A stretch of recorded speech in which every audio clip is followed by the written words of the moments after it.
Unit 42B, The Soldier They Couldn't Kill. Kandahar, 2019. A thunderclap of shrapnel, then darkness.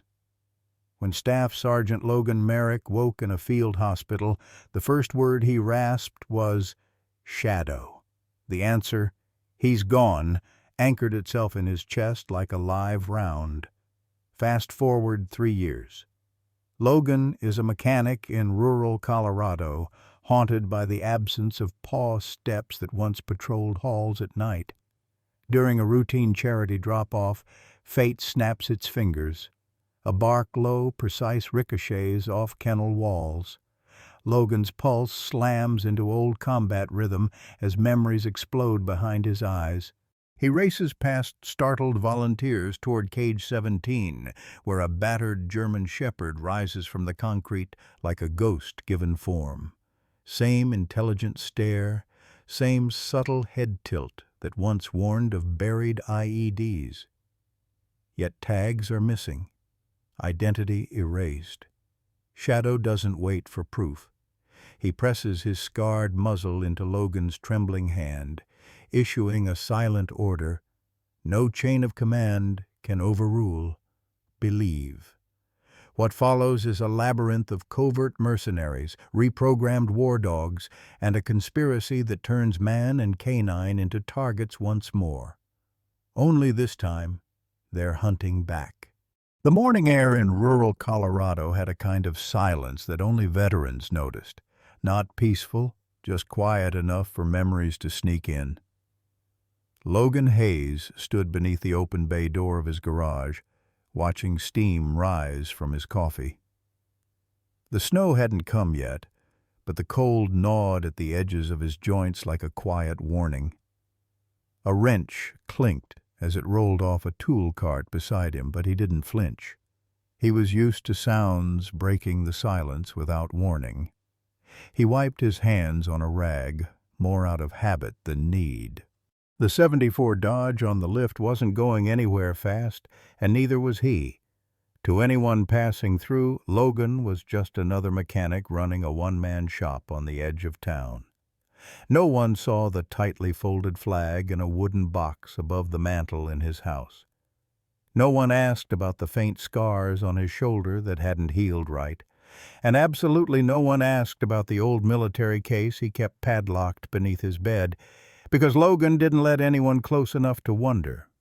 It had been 3 years since the blast. 3 years since the last patrol in Helmand Province. 3 years since a routine sweep had turned into chaos, since heat and fire swallowed the world in an instant and took Shadow with it. He still remembered the sharp bark just before it hit. That single, instinctive sound that saved his life more times than he could count. Then everything went white. When Logan woke in the field hospital, his first question wasn't, "Am I alive?" It was, "Where's Shadow?" The answer never changed. He didn't make it. No body, no goodbye, just the word KIA written in a folder. That was the kind of pain the VA didn't have medication for. Some nights, Logan swore he could still hear the dog's nails clicking across the floorboards in his old home. He'd gotten rid of the food bowls, the leashes, but never the bed in the corner. Couldn't bring himself to. He told people it was for sentimental reasons. Truth was, he wasn't sure Shadow was really gone. Not in the way death usually meant. Every now and then, a noise outside would startle him, and every time, for half a second, he'd look toward the front door. As if. Logan lived like that now, one eye on the present, one ear turned to the past. He worked during the day and sat in silence at night.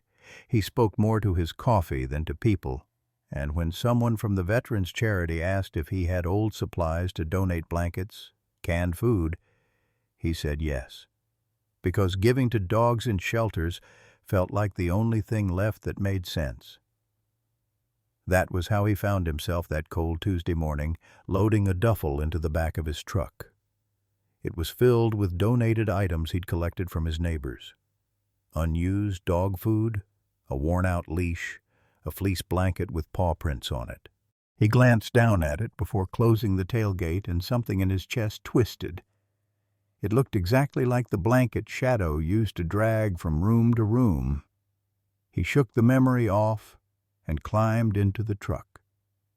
The drive was short, just past the elementary school, behind the row of old cottonwoods that lined the edge of town. The rescue shelter was small, almost hidden, like a forgotten outpost.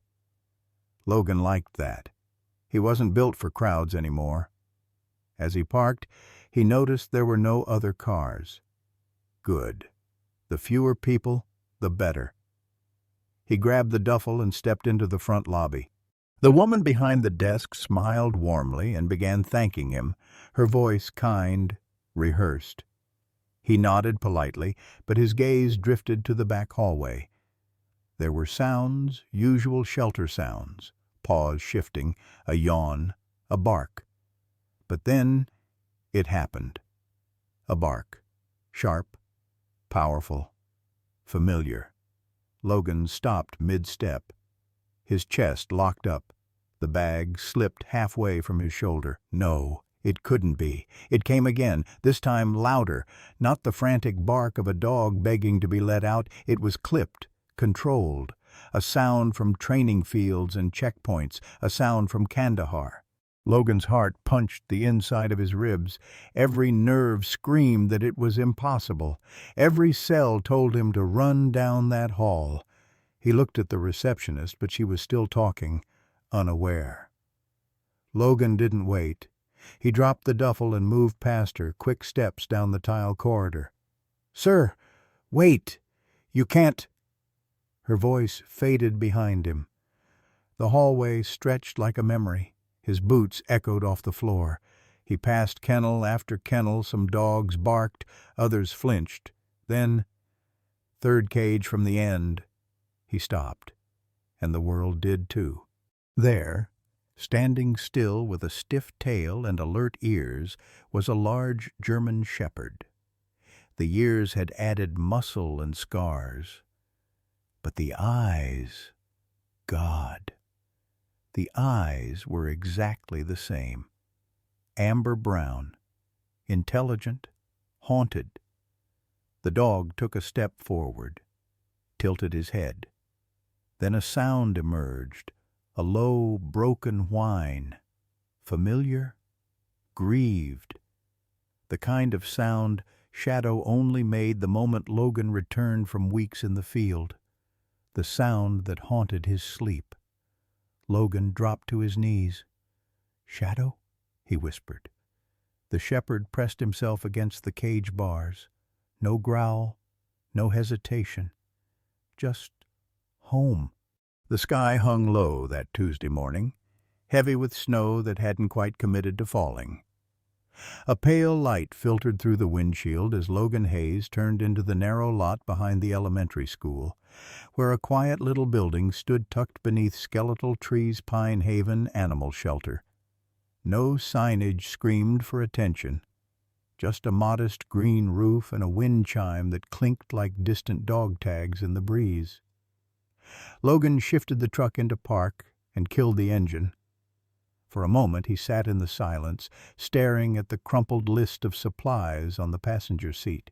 Old towels, canned food, a few chew toys from a neighbor's attic, and folded neatly at the bottom of the bag, a navy blue blanket with paw prints. The same brand Shadow had been issued during their first tour. Logan didn't notice that when he packed it. He did now. His hand lingered on it longer than it needed to. "Just drop it off," he muttered to himself. "No reason to stay." The wind was sharper than expected as he stepped out. He grabbed the duffel bag from the back and slung it over one shoulder, his boots crunching against the salt-scattered path. The shelter door creaked open with a soft jingle, and a wave of warmth hit him, followed by that unmistakable smell of bleach, sawdust, and something else. Loneliness. It hung in places like this, woven into fur and old collars. A woman in her 50s looked up from the front desk. Her name tag read, Maggie, Director. She smiled automatically the way people do when they're used to being hopeful. "You must be Mr. Hayes. Thanks for calling ahead," she said. "That's a heavy one. Want me to grab a cart?" "I've got it," Logan said, voice gravelly from disuse. He set the bag on the counter with a solid thump. "From the Veterans Drive over at Holloway Ridge. Should be mostly intact." Maggie nodded. "We're grateful. Winters hit the older dogs hard, and the new ones, well, they don't all come in trusting." Logan gave a small grunt of acknowledgement. His eyes were already drifting past her to the hallway leading toward the kennels. Somewhere beyond that corridor, the shelter held its real stories, ones told in claw marks and cautious eyes. He should have left right then, should have said, "Take care," and walked out. But he didn't, because just as Maggie turned to unzip the duffel and check its contents, a sound cut through the building. A bark, short, sharp, clean, not panicked or pleading, authoritative, trained. Logan's spine straightened, every nerve locked into place like a drawn weapon. He hadn't heard that bark in 3 years, not since the blast, not since the desert. He blinked once, twice, tried to breathe, but then it came again, louder, urgent, like a flare shot across a silent sky. His fingers clenched the edge of the counter. Something inside him moved, something old, rusted shut for years. Maggie looked up, puzzled by the sudden stillness in him. "Something wrong?" she asked. But Logan didn't answer. He was already moving, one step then another, past the desk, down the hallway where the floor turned from tile to cement. She called after him, "Sir, you're not allowed back there without—" But her voice barely registered. The barking had stopped now, but its echo lived in his chest, thudding in time with his pulse. The corridor bent left, then opened into the kennel ward. 20 cages, 10 on each side. Some dogs lay curled on blankets. Others paced. A few lifted their heads as he passed, their expressions flickering between curiosity and caution. But Logan wasn't looking for just any dog. His feet carried him forward like they remembered something his brain hadn't caught up to yet. 3rd cage from the end. He saw him before the mind could catch the breath. A German shepherd, large, muscular, coat dusted with patches of healed skin. A scar ran along the hind leg, jagged but familiar. The ears were up. The eyes, amber and alive, locked onto Logan with unnerving intensity. And for a second, the world stopped. Just silence. And that stare. The dog tilted his head, took a step closer to the bars. His tail didn't wag. Instead, he watched, measured, calculated, waiting. Logan moved closer, barely breathing. The air around him thickened. He crouched slowly, eyes never leaving the dog's. And then, a soft sound, a whine. So quiet, it almost got lost in the hum of the overhead lights. But Logan heard it. God, he heard it. That sound had followed him through every dream since the war. The sound Shadow made when Logan came home from deployment, when they were finally in the same room again after weeks apart. It was longing wrapped in relief. "Shadow?" Logan whispered. The shepherd pressed forward against the bars. No bark this time. Just presence. Logan's knees hit the floor. He didn't know whether to cry or laugh, so he did neither. He just reached out. And the dog, without growling, without hesitation, nuzzled into his hand. He was trembling. Both of them were. The concrete beneath Logan's knees felt cold, but he barely registered it. Everything in him was locked onto the dog behind the bars. Not just any dog, that dog. The German shepherd tilted his head again, studying Logan the way a soldier studies the battlefield, sharp, still, calculating. But beneath the precision, there was something else in his eyes, something achingly familiar. Recognition, not just of face, but of presence, of scent, of memory buried beneath 3 years of silence and scars. The dog inched closer, his fur coarser now, duller brushed the bars. Logan reached out slowly, heart pounding. He half expected a growl, a flinch, anything that would tell him this was wishful thinking.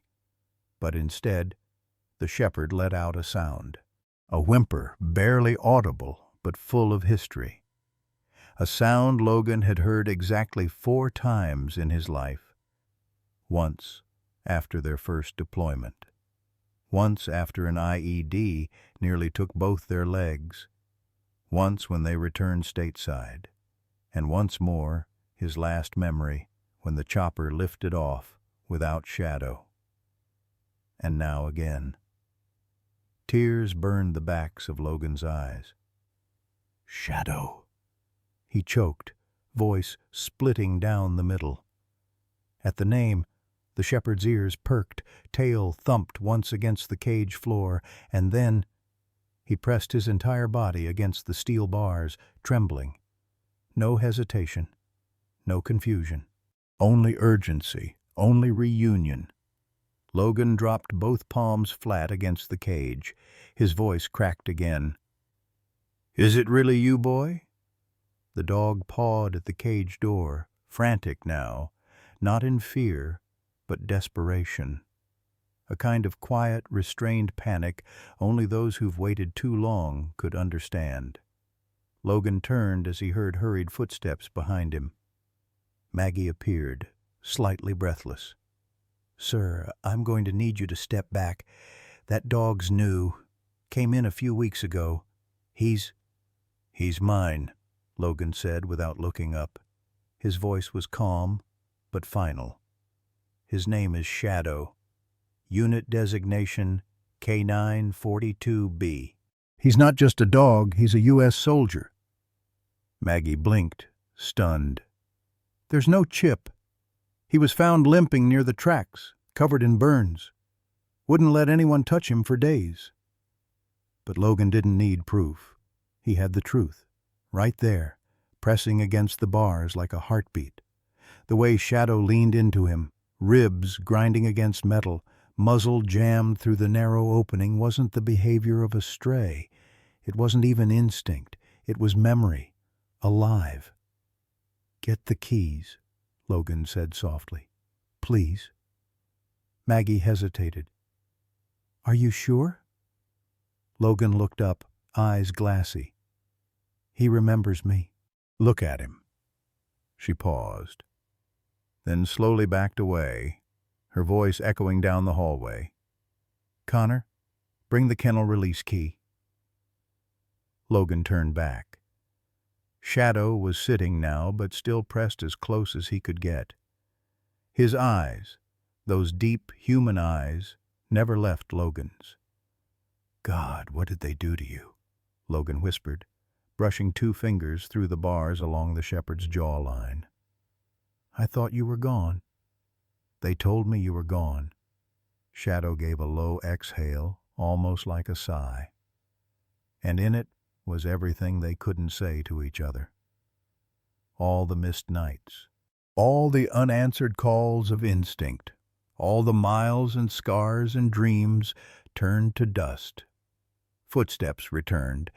The staff member, young, wiry, handed Maggie the keys. She looked at Logan once more, and whatever doubt had lingered in her eyes faded. Something about the way the dog reacted to him.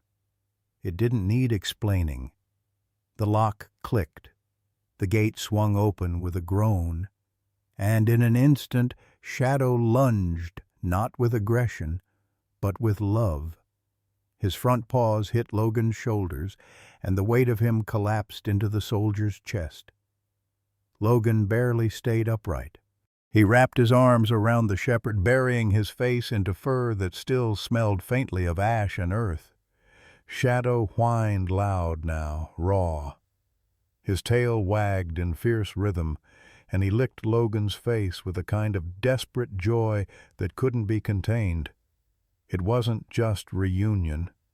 It was resurrection. "I've missed you, buddy," Logan whispered into the fur. "I didn't move on. I just froze." Shadow pulled back just enough to press his head into Logan's shoulder, stayed there. Maggie stood a few feet away, arms crossed over her chest. Her voice softened. "I've worked here 20 years. Never seen a dog react like that, not even with owners who've only been gone a week." Logan gave a tired smile. "That's because this isn't a pet." He rested a hand on Shadow's side. "This is a partner." Shadow leaned harder into him as if confirming every word. The kennel door clicked shut behind them, but Shadow didn't flinch. He stayed close body, nearly glued to Logan's leg as they walked down the hallway, his ears twitching at every overhead creak, nose working constantly, like he couldn't decide whether this place was safe or not. His gait was stiff, measured, like a soldier unsure if the ambush was really over. Logan didn't say a word. He didn't need to. His hand stayed low, fingers brushing against the shepherd's shoulders in rhythmic reassurance, one he hadn't used since patrols in Helmand. At the end of the hall, Maggie waited in the small staff office, arms folded, expression torn between disbelief and something softer concern, maybe. She gestured for them to come in. Logan stepped into the room, Shadow right at his heel. As he sat down, the dog curled tightly beside his chair, eyes scanning the floor, the door, the shadows. Logan felt it in his bones. This wasn't a dog just abandoned. This was a dog who'd been somewhere he shouldn't have been, and survived it. Maggie closed the file she'd been holding and sat down across from him. "I know what you said back there," she began, "but I need you to understand what we were working with." Logan nodded once. "I'm listening." She leaned back, exhaling. 3 weeks ago, a Union Pacific conductor found him limping near a gravel service road just west of Pine Bluff. He was soaked to the bone, cuts along his flank, some burns on his paws. Wouldn't let anyone near him. We had to use a sedative just to get him into a carrier without someone getting bit. At the word bit, Shadow's ear twitched. Maggie noticed, adjusted her tone. "He wasn't savage," she clarified, "just scared, aggressive in a trained way. He didn't bark much, didn't growl unless someone approached fast. He'd freeze, then lock on. You could feel it, the control. That kind of behavior doesn't come from a backyard." Logan looked down at the dog beside him. Shadow was staring at the door again, muscles tight. Even here, even now, he wasn't at ease. "He never should have been alone out there," Logan said, voice low. "We scanned him multiple times," Maggie added. "No chip, nothing, no collar. We put his photo out in the regional database, even flagged it through working dog rescue groups. No matches." Logan's jaw tightened. "He had a chip. They all did. Standard procedure. Then someone removed it," she said bluntly. "Clean, no sign of tearing or infection, done with care." The air in the room shifted. Logan sat up straighter. "You think someone dumped him?" Maggie hesitated. "We've seen it before. Contractors, breeders, even some government units, when a dog ages out, gets injured, or won't follow new handlers, they disappear. No records, no paperwork, no responsibility." Logan's hand curled into a fist. Shadow, sensing the tension, pressed his head against Logan's boot and stayed there. "That's not a stray," Logan said, his voice edged with something colder now. "That's a soldier, one who was buried alive and crawled back out." For a moment no one spoke. Then Maggie's eyes softened. "I believe you," she said quietly. "Even before you told me his name." "I believed it when I saw the way he looked at you. He didn't just recognize you. He anchored himself to you." Like he finally stopped falling. Logan swallowed hard. That feeling, the one that had been gnawing at him since he first heard the bark, was settling into something heavier. Responsibility. He looked at her. "How long can you hold him here?" Maggie blinked. "Legally?" "No, safely," he clarified. She understood then. There was something off about all of this. The wounds, the removal of identification, the silence surrounding his disappearance. Dogs don't vanish off the record. Not ones like Shadow. Not without someone wanting it that way. "Not long," Maggie admitted. "But I can fast-track the paperwork. If you can provide proof of your connection to him, maybe an old service record or ID match, we can file for immediate release. He can go home." Home. The word hit Logan in the gut. He looked down. Shadow was watching him now, calm, still, present. "Can you stand?" Logan asked softly, reaching down. Shadow rose without hesitation. No limp this time. Just controlled movement precision born of training and trauma. Maggie watched as Logan knelt and ran his hand gently down the dog's side, pausing at the ribs where the fur was thinner, patchy.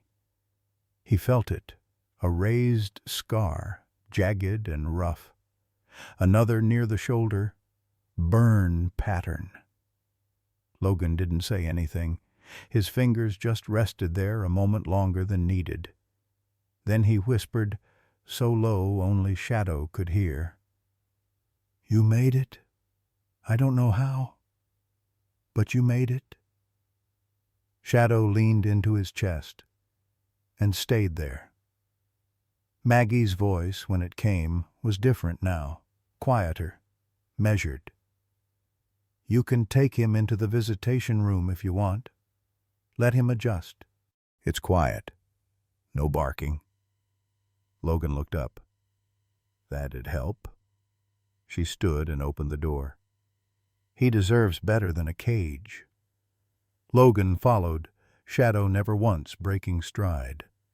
As they disappeared down the hall, Maggie remained at the desk, watching the trail they left behind. She didn't know where the dog had come from, but she knew now exactly where he belonged. The engine hummed low beneath the weight of memory. Logan kept one hand steady on the wheel, the other resting over the faint outline of Shadow's back. The shepherd lay curled in the passenger seat, body coiled like a spring not quite ready to release. Every few miles, Logan would glance sideways just to make sure this wasn't some hallucination cooked up by grief and a silent house. But Shadow was there, not just breathing, watching, alert, silent, present. They drove the old road out of town, through the rolling fences and leafless trees of Colorado farmland. The same road Logan had taken the night he came home from Afghanistan. The same road where he once imagined Shadow's head sticking out the window, tongue flapping, eyes bright. That version never got to exist. But maybe now. The truck pulled into the gravel driveway. Logan killed the engine and sat still for a beat longer. No music, no conversation, just the wind outside and the weight of something unfinished inside. Shadow sat up as if he knew. "This is it," Logan said softly. "We're home." He opened the passenger door, and Shadow jumped down with practiced ease. Not stiff, not limping, but cautious. His head turned left, then right, nose in the air, scanning. He didn't bark. He assessed. The house hadn't changed much in 3 years. Single-story, weathered blue siding, a porch with a broken step Logan never fixed. There were no welcome mats, no potted plants, just utility. But everything was clean, organized, maintained in the kind of meticulous way a former soldier handles silence. Shadow sniffed the porch, then the door frame, then the boot scraper. Then he paused. Just outside the door, there was a deep gouge in the wood. An old claw mark, faint now, but unmistakable. Shadow froze, stared at it. Then, slowly, he pressed his nose to it and let out a low, breathy sound. Half sigh, half memory. Logan unlocked the door. Inside, the air was cool and dry. The same faint scent of machine oil and cedar from the workbench out back. Logan stepped aside. Shadow walked in, not like a visitor, not like a guest, like someone returning to somewhere sacred. He moved slow, almost reverently. Nose low, tail stiff, not tucked, just braced. He passed the worn couch, paused at the bookshelf, then stopped altogether. In the far right corner of the living room, where the wall met the baseboard, sat a faded circular dog bed, frayed at the edges, compressed in the center, unmoved. Shadow approached it and lowered his head. Then, very carefully, he stepped into it, turned once, twice, and lay down. Logan stood frozen in the doorway. He hadn't touched that bed since the day they told him Shadow was gone. Couldn't throw it out, couldn't wash it. It was a monument to loyalty, tucked into a corner like a gravestone without a name. But now, Logan walked over and dropped to one knee beside him. "I should have known," he whispered. "Some part of me did." Shadow looked up at him, those amber eyes full of a storm trying to settle. Logan reached out and gently brushed his hand through the thick fur around the shepherd's neck. But as he moved downward, his fingers caught on something rough, a ridge. His touch slowed, then another jagged, harder burn. He shifted positions, gently feeling along the dog's side. Underneath the coat, patches of skin told stories no one had written down. Scar tissue, crisscrossed welts, raised lines that matched nothing from their time together. Logan's jaw clenched. One wound, near the ribs, looked like it had been poorly stitched, jagged, pink, raw around the edges. Another near the shoulder blade was deeper, older, maybe a branding iron, maybe worse. Shadow didn't move, but he didn't lean in either, just waited. "God, what did they do to you?" Logan murmured. His voice cracked on the last word. Then came the test. Outside, a branch cracked in the wind and hit the side of the house with a sudden bang. Shadow flinched. Hard. He bolted upright, ears back, eyes wild, not barking, not growling, but in full defense mode. His body placed itself between Logan and the sound before he could think. It was instinct. Raw. Immediate. It was what Logan used to call battle reflex, the way soldiers reacted before their minds caught up. And Shadow had it. Still. Logan slowly reached out and touched his side. "It's okay," he said gently. "Just the wind." Shadow stayed alert, staring at the window, muscles vibrating beneath fur. It took nearly 30 seconds before he sat back down. Another 30 before he breathed normally. Another full minute before he blinked. Logan exhaled, long, heavy. "You didn't just survive," he whispered. "You carried the war home with you." Shadow looked at him, and for one impossible second, Logan saw it in those eyes, the very thing he'd seen in so many brothers in arms. Recognition. They were both damaged. They were both stitched together by things no one else could see. Logan reached into his pocket and pulled out a worn photograph. It was faded around the edges, corners creased. It showed a younger Logan dust on his boots, desert sun in his squint and shadow beside him, in full vest, tongue out, eyes alert. "I kept this the whole time," Logan said. "Even when I didn't believe you were alive." Shadow didn't respond. He didn't need to. He just rested his head gently on Logan's knee and stayed there, still scarred, still silent. But finally, home. The house was still. The kind of stillness that comes after something has shifted, after a wound has opened just enough to breathe. Outside, the wind moved through the trees like a whisper chasing ghosts. Inside, the only light came from the small lamp in the corner of the living room, its glow barely reaching the edges of the walls. Shadows flickered and stretched across the hardwood floor, dancing softly around the two figures in silence. Logan sat cross-legged on the floor beside the old dog bed.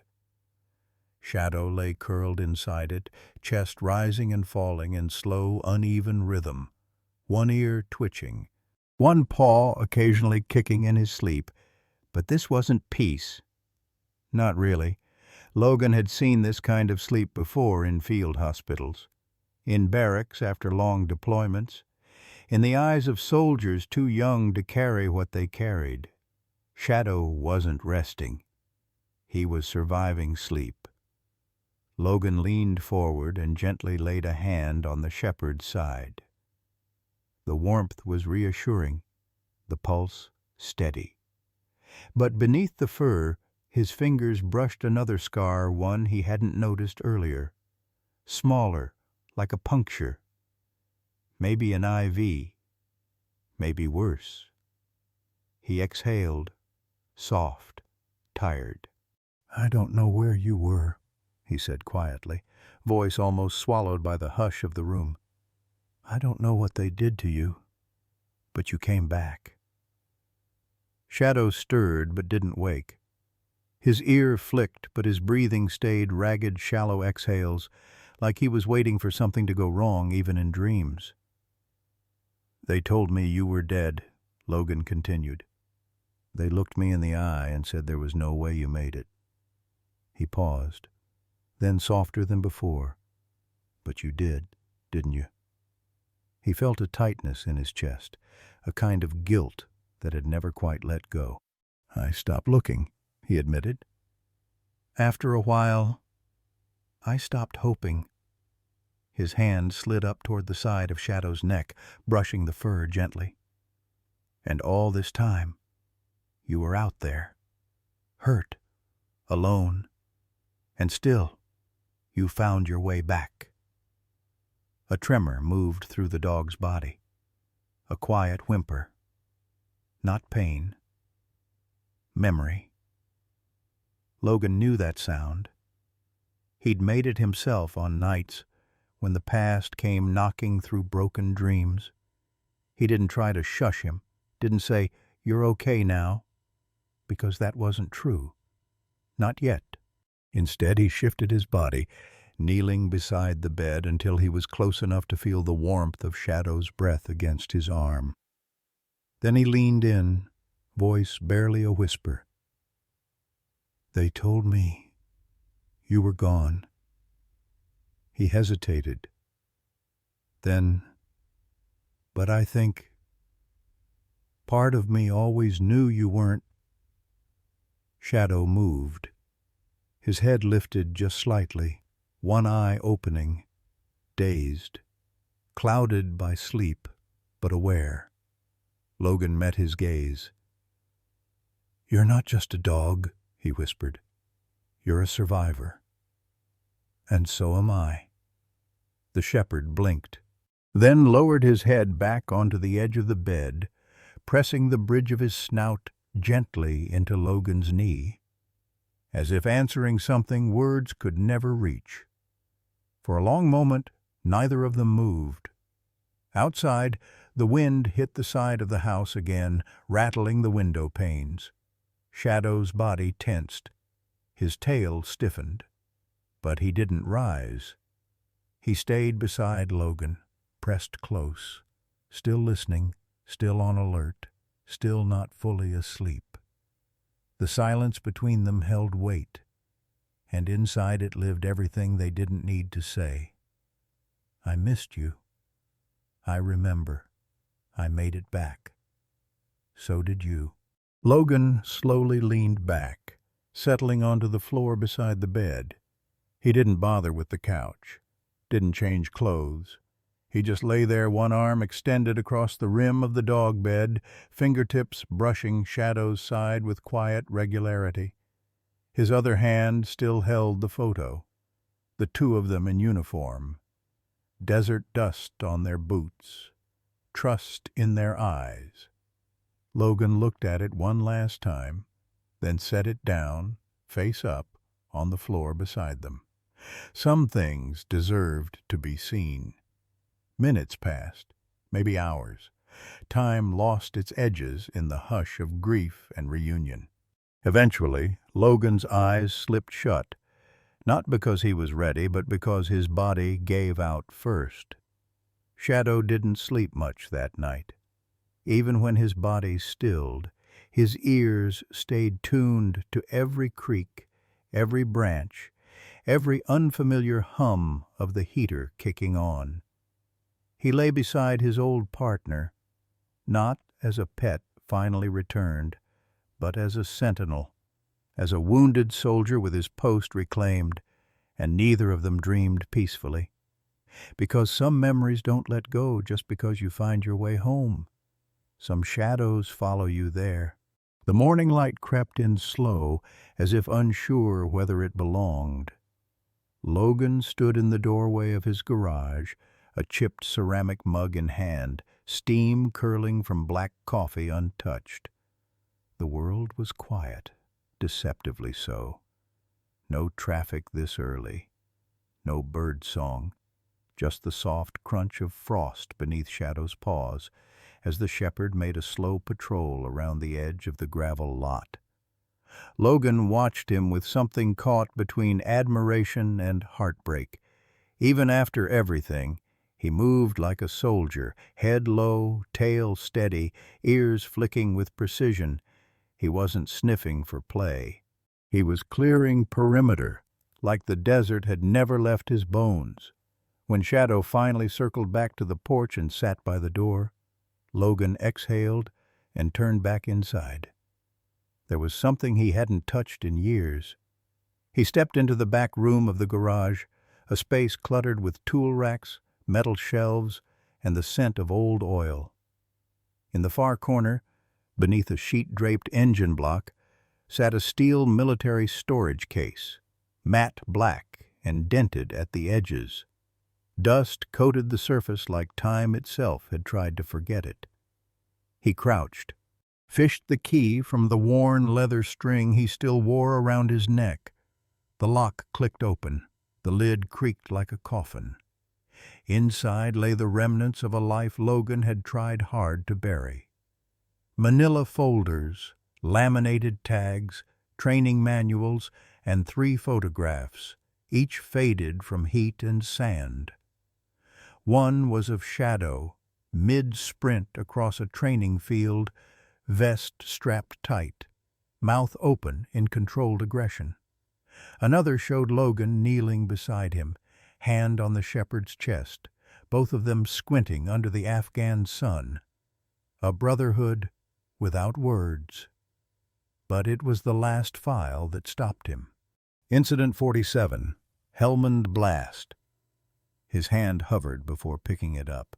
Even the paper felt heavier than it should have, as if carrying something that hadn't yet been said. Logan sat down at the workbench, cleared a space among the rusted pliers and half-sorted bolts, and opened the file. There it was, the official account. On October 14th, during routine patrol sweep outside FOB Kalat, Unit Bravo 6 encountered an improvised explosive device resulting in multiple injuries. K-9 handler L. Hayes was airlifted with significant trauma. K-9 42B, Shadow, presumed KIA due to proximity to blast origin. Body unrecoverable. No viable remains. He read the last two lines 3 times. Presumed unrecoverable. No remains, no witness, no conclusive report. Just a presumption. A bureaucratic guess wrapped in formality. Logan's knuckles whitened around the edge of the paper, not with rage, with clarity. They never found Shadow. They just stopped looking. And somewhere in that space, between the blast and the silence, he'd been erased. Shadow had clawed his way out of death, but the world had written him off before the smoke had even cleared. Logan leaned back in the chair, eyes locked on the ceiling, breathing slow. He thought of that first moment again yesterday in the shelter hallway. That bark, that whine, that impossible moment when time folded in on itself and everything he believed came undone. Shadow hadn't died. He'd been abandoned. Logan reached for the rest of the folder, flipping through the attached documents, routine patrol reports, K-9 field tests, behavioral assessments, all standard.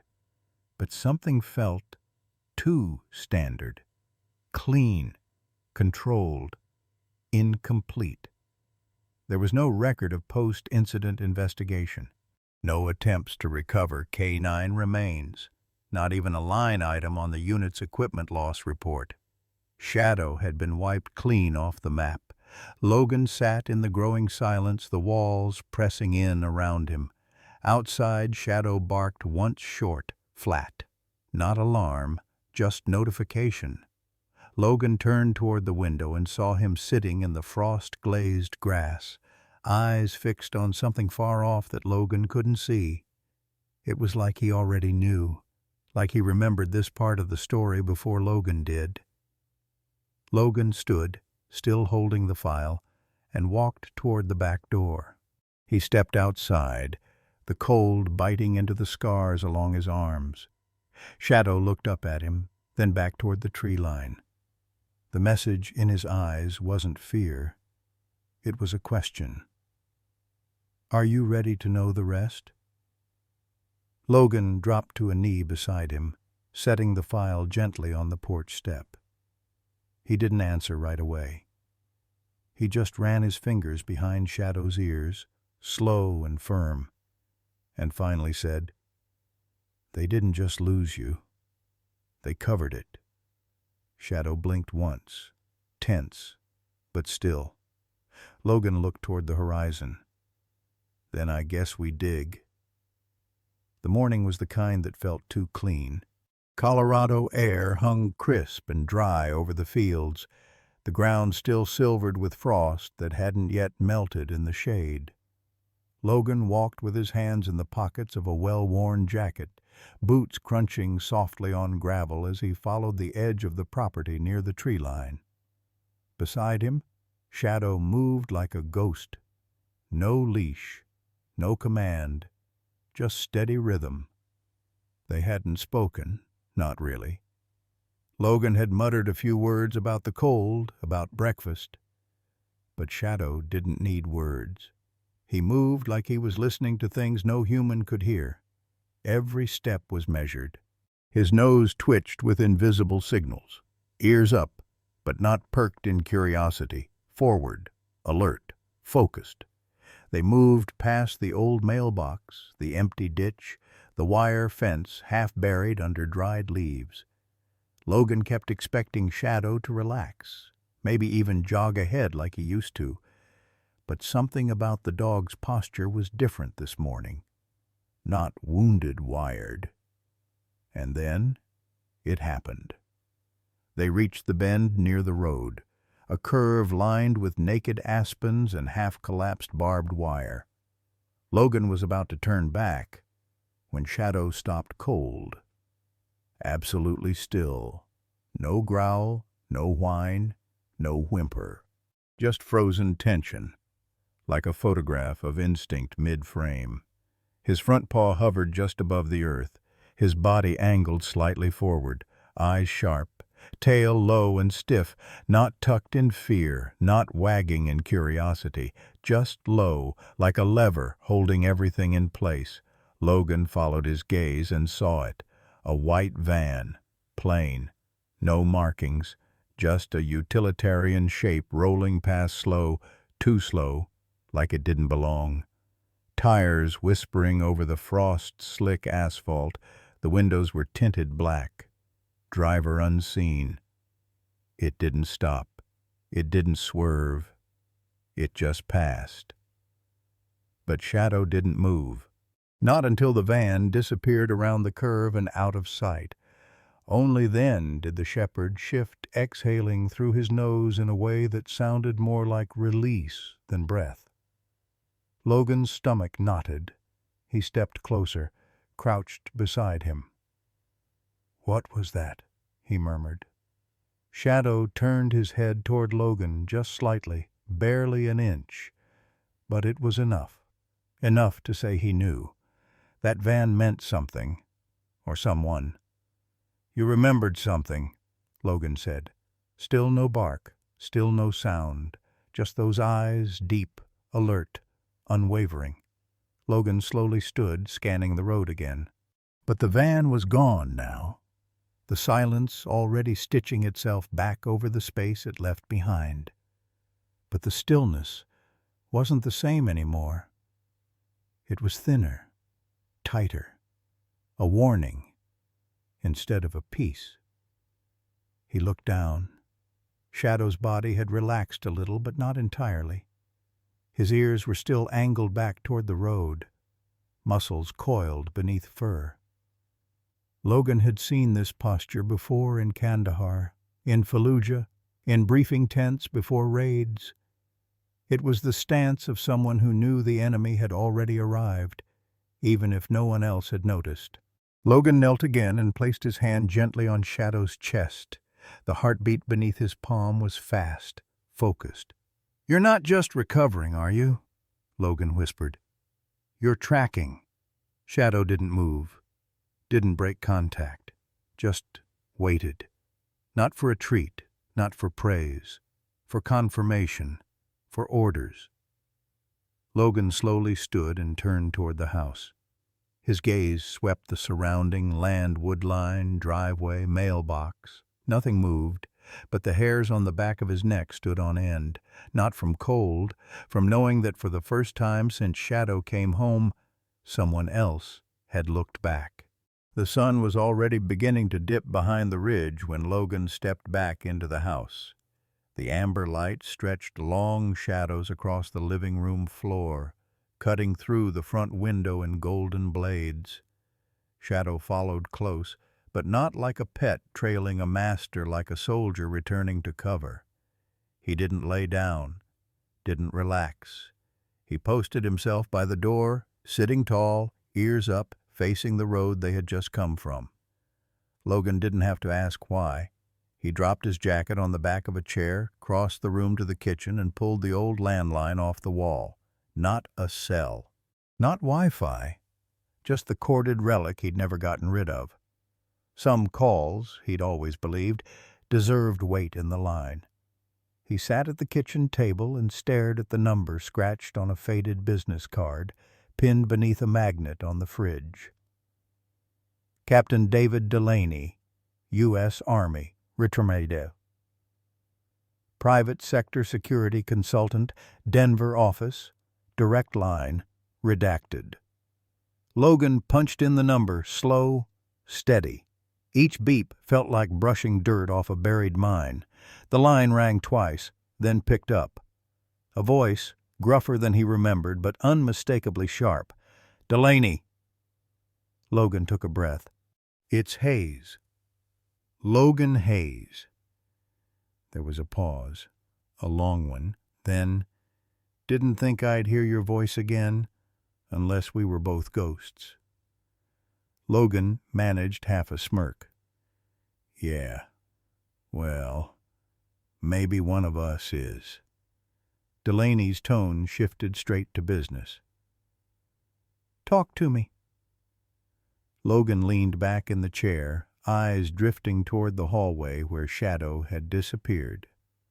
His voice dropped into something quieter, rawer. I found him, Delaney. Another pause. Longer. Found who? Logan didn't blink. Shadow. A sharp inhale. Hayes, I know what they said. I know what I read. That he was KIA. No body. Proximity to the blast. Presumed dead. But he's here. He's in my house. Delaney didn't respond immediately. The silence on the line was the kind you only get from someone flipping through 1,000 memories at once. He remembered me, Logan said. Same eyes, same gait, same reflexes. And he's carrying more than scars. He flinched at a window tap like it was sniper fire. He doesn't rest, he doesn't relax. He watches. Delaney's voice, when it returned, was measured. And you're sure? Logan's fingers tensed around the phone cord. I was sure the second he looked at me. But if you need more, he has the same scar on his hind flank from that barbed wire snag in Kandahar. He remembered his old bed, responded to his name. More silence. Then, what else? Logan rubbed a hand down his face. He was found outside Pine Bluff. No chip, no collar, covered in burns. Aggressive when they first brought him in. And today, during a walk, he froze at a white van, didn't bark, didn't run. He calculated, watched it like a target, and not just with fear, with memory. He let the words hang in the air, then added quietly, I don't think he ever died, Dave. I think someone took him. Delaney exhaled hard through the receiver. It sounded like he hadn't wanted to believe it, but had, deep down, already known it was possible. I'm going to be honest with you, Hayes. I remember the debrief. I was there when they wrote the file. Presumed KIA due to blast proximity, but it always felt too clean, too convenient. And when they listed a K9 without body recovery, that's not how it's supposed to go.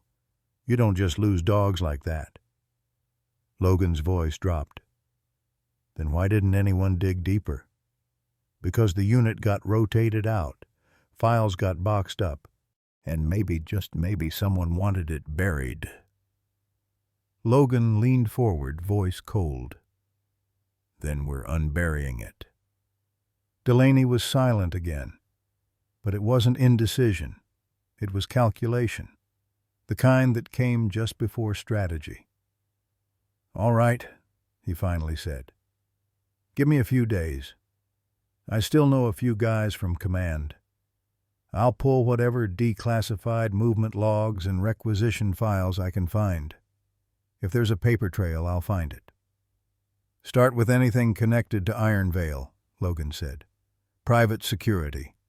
Off-book contractors. Shadow didn't get those new scars from hiding under porches. Someone put them there. Delaney didn't ask how Logan knew the name. He didn't have to. They both knew the landscape now. Private war, silent assets, deniable operations. I'll be in touch, Delaney said. And Hayes? Yeah? If you're right about this, someone didn't just steal your dog. They erased him. That kind of erasure doesn't come cheap or legal. Logan looked over to the hallway again.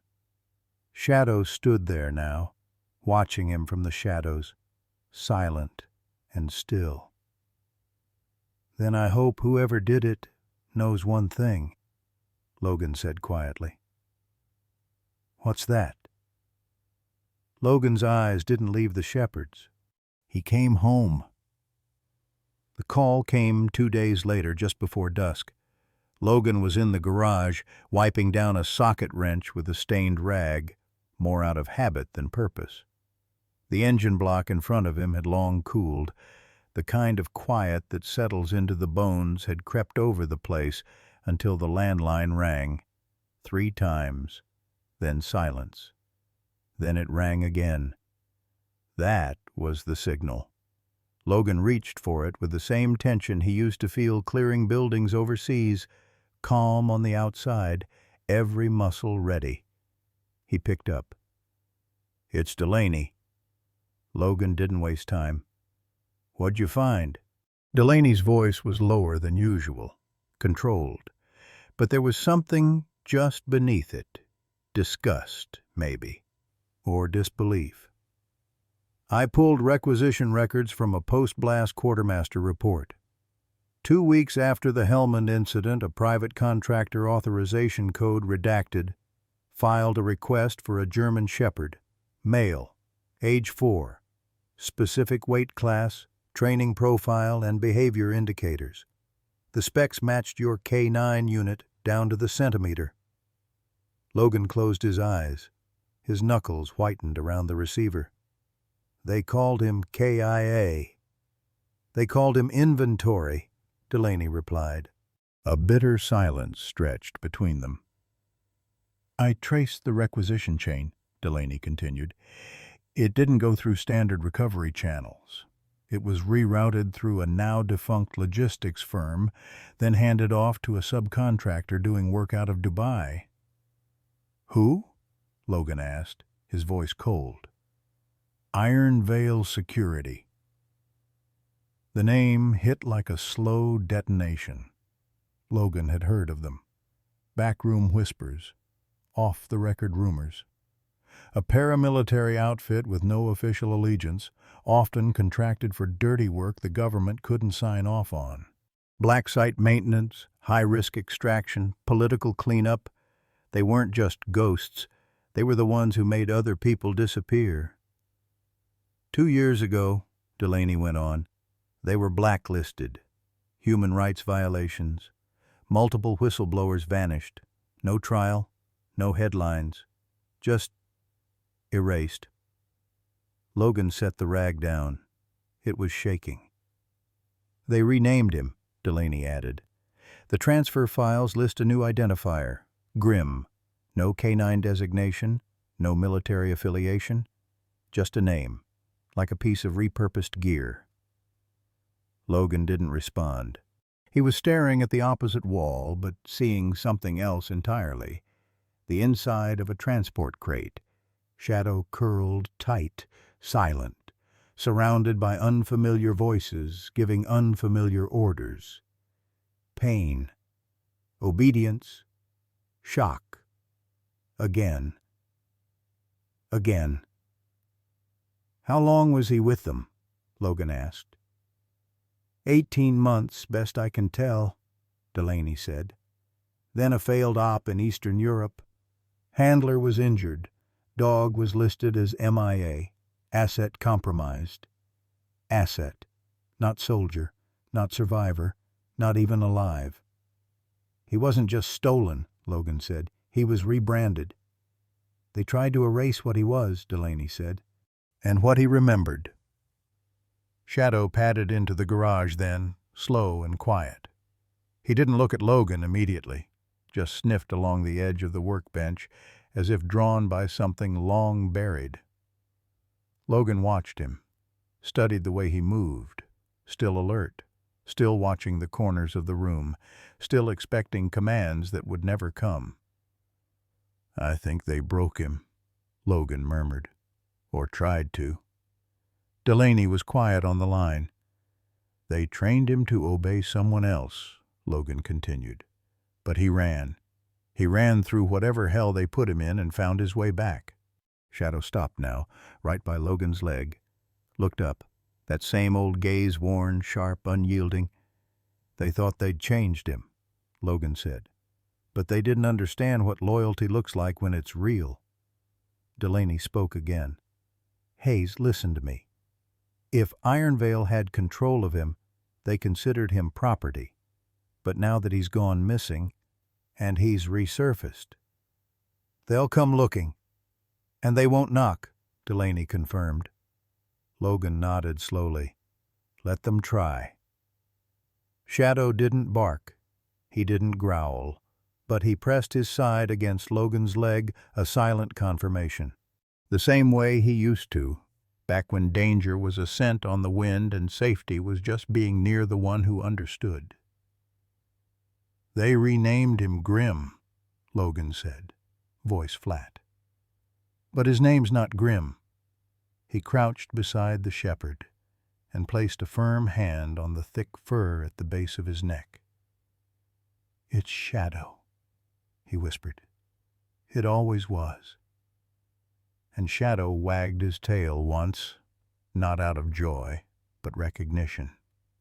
The next day brought a flash drive in an unmarked envelope. No return address, no note. Just a beige manila sleeve left in Logan's mailbox sometime before sunrise, sealed with electrical tape. He found it before coffee, eyes still bleary, heart already heavy. He knew who it was from.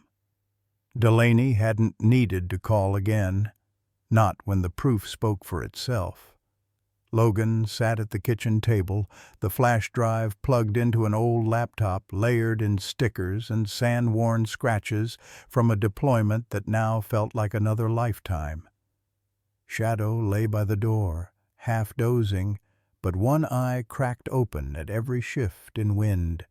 The screen blinked to life. File names scrolled, incident logs, handler notes, video archive, restricted. Logan's fingers hovered above the trackpad. His breath slowed. He clicked. The first document was a debrief report. Stark, clinical. Subject, K9 unit, ID, Grim, original designation, unknown. Incident, handler, injury, non-compliance, details. During routine indoor retrieval drill, subject refused verbal cue, issued electric correction. Subject responded with frontal assault. Handler sustained lacerations, broken ulna. Sedation administered. Transfer recommended. Logan's eyes darkened. Another report followed, shorter, colder. Transfer to Black Ridge facility delayed due to non-responsiveness under sedation. Subject exhibited resistance to protocol. Subject escaped holding area during convoy reroute. Tag removed. Status MIA. He scrolled faster now. The screen filled with block text, timestamps, internal communications. Each line stabbed deeper. Subject exhibits high residual memory patterning. Reprogramming fails to erase prior imprint. Unstable bond formation. Loyalty fractured but not erased. Origin handler imprint unusually persistent. Fails to bond with new command. Fails to bond because he wasn't a blank slate, because he remembered. Logan clenched his fists, jaw tight, stomach a knot of heat and disbelief. They hadn't trained Shadow. They'd tried to break him. Protocols weren't meant for dogs like him, he muttered, scrolling down to an image. A scan of Shadow's intake file under the name Grim. Even under a different name, the eyes in the photo were the same. Hollow, guarded, silent. He imagined it. Shadow trapped in an unfamiliar cage. Pain as command. Punishment as language. Handlers barking orders with shock sticks behind their backs, measuring obedience by how fast a dog forgot who he was. But Shadow didn't forget. That was the problem. And when they tried to bury the old instincts, he bit back.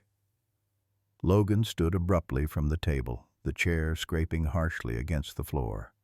He walked to the sink, staring out the window, fists pressed hard against the counter. Shadow stirred behind him. Didn't move. Just watched. They turned you into a weapon, Logan said, voice barely above a whisper. But you were never meant to be that. He turned around slowly. Shadow was standing now, tail still, shoulders squared not in fear, in solidarity. You didn't run because you were afraid, Logan continued, eyes burning now. You ran because you remembered who you were, who we were. He crossed the room, crouched, and placed both hands on Shadow's face, feeling the coarseness of fur that had known more than any dog ever should. They gave you a new name, new orders, but they couldn't take what mattered. Shadow leaned forward and pressed his head into Logan's chest. That small, wordless act shattered whatever Logan had been trying to hold together.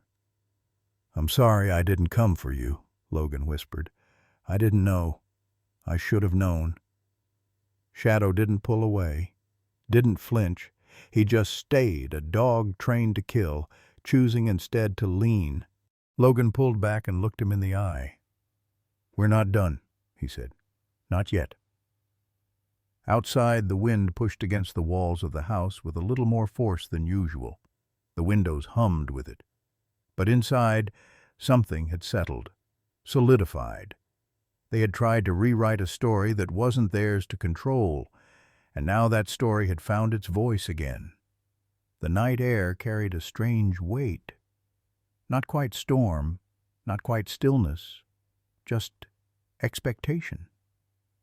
Logan stood in the center of the living room, lights off, watching the way the moonlight bled through the curtain seams. The old house creaked with its usual groans, but tonight every sound seemed closer, louder, sharper. In his hands he held something he hadn't touched in years. Shadow's vest. It was black canvas, weather-faded, frayed at the edges. The Velcro was dull now, and the stitching had started to pull around the corners of the chest plate. But the patch was still intact. Shadow, K9. Unit 42B. Logan ran his fingers over it, slow, like tracing a name on a gravestone that had been waiting to be read again. Behind him, Shadow stood still in the hallway, silent, unmoving, watching, always watching. Logan turned to him. "You remember this?" Shadow stepped forward on silent pause, his eyes locked onto the vest like it had a pulse of its own. No hesitation, no fear, only memory. Logan knelt down. He reached beneath the dog's chest, looped the straps carefully, fastened each buckle as though they were made of glass. He tugged the vest snug against Shadow's ribs, then stepped back. It still fit. Somehow, after everything, it still fit. Shadow didn't move, but his eyes flared with something that hadn't been there before. Readiness, not aggression, not tension, purpose. Logan's voice dropped low. "We're not just surviving anymore."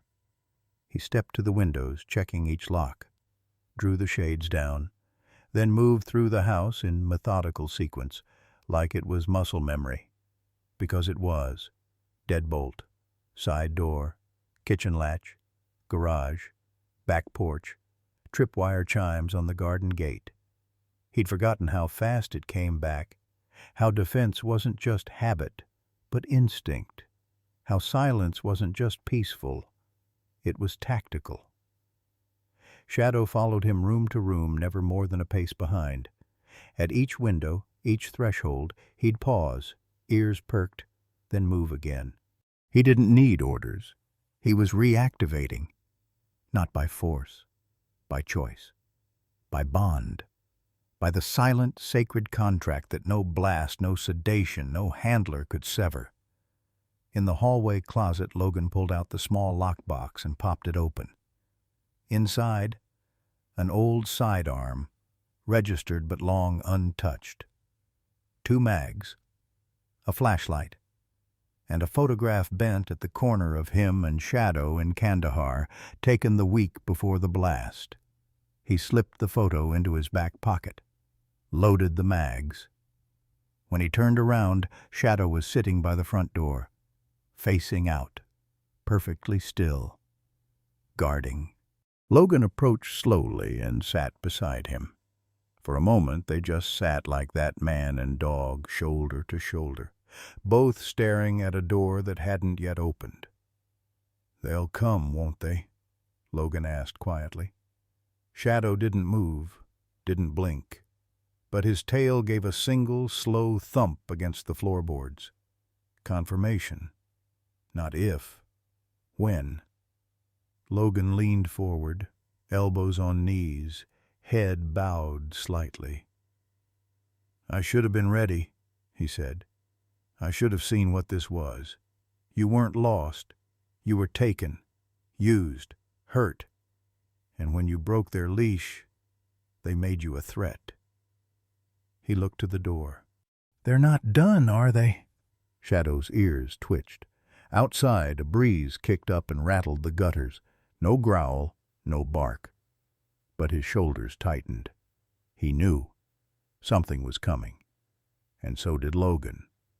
He stood again, checked the final window, and walked back into the living room where the shotgun leaned behind the bookshelf. Unloaded for now, but no longer forgotten. He placed it near the couch. Then he flicked off the last of the interior lights. Darkness settled in, but it wasn't helpless. It was waiting. Shadow padded back into position by the front door, then, unprompted, lay down in a sphinx-like pose, eyes forward, ears high. His chest rose and fell in calm, even rhythm. But he wasn't resting. He was standing guard, like he had so many nights before, in tents, beside cots, outside bunkers. Only this time, it wasn't a combat zone. It was home. But the rules were the same. Protect the perimeter, guard the heartbeat inside. Wait.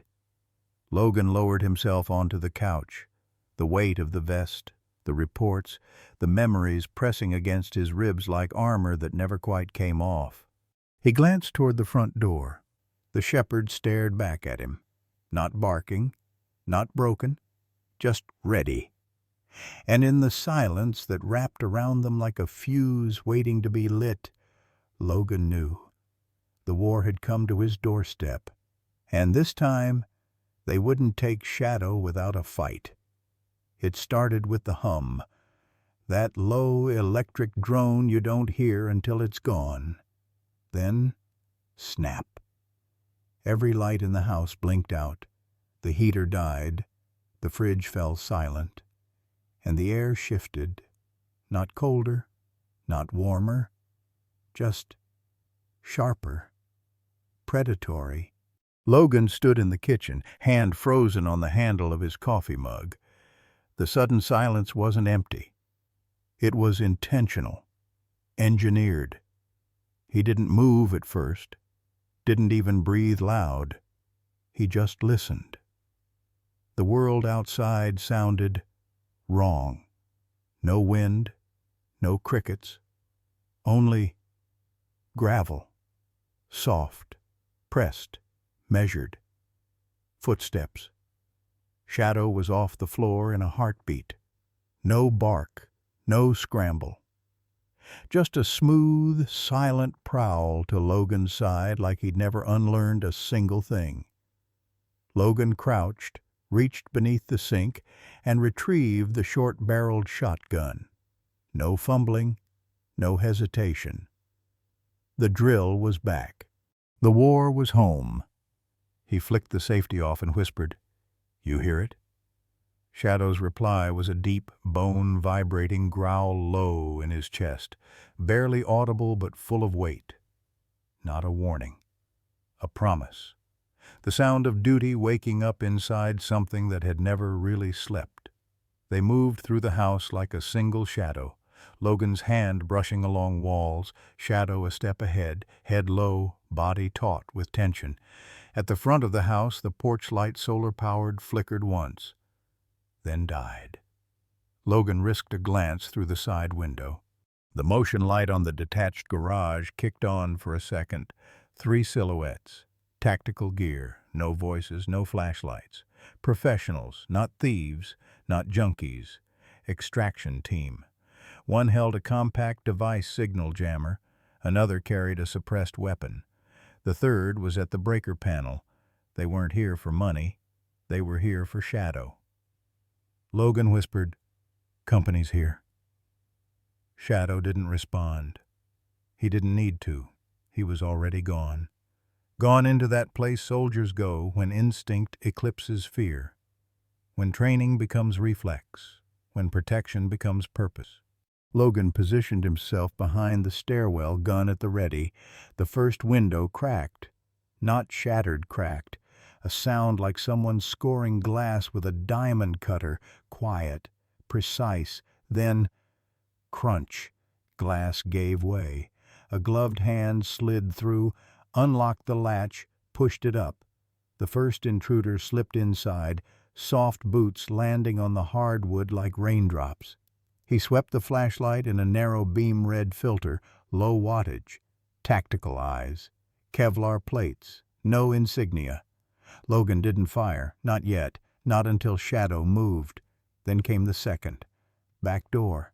Popped the latch with something metallic, no noise. Logan counted breath cycles, waited. And then, from the darkness behind the couch, a blur.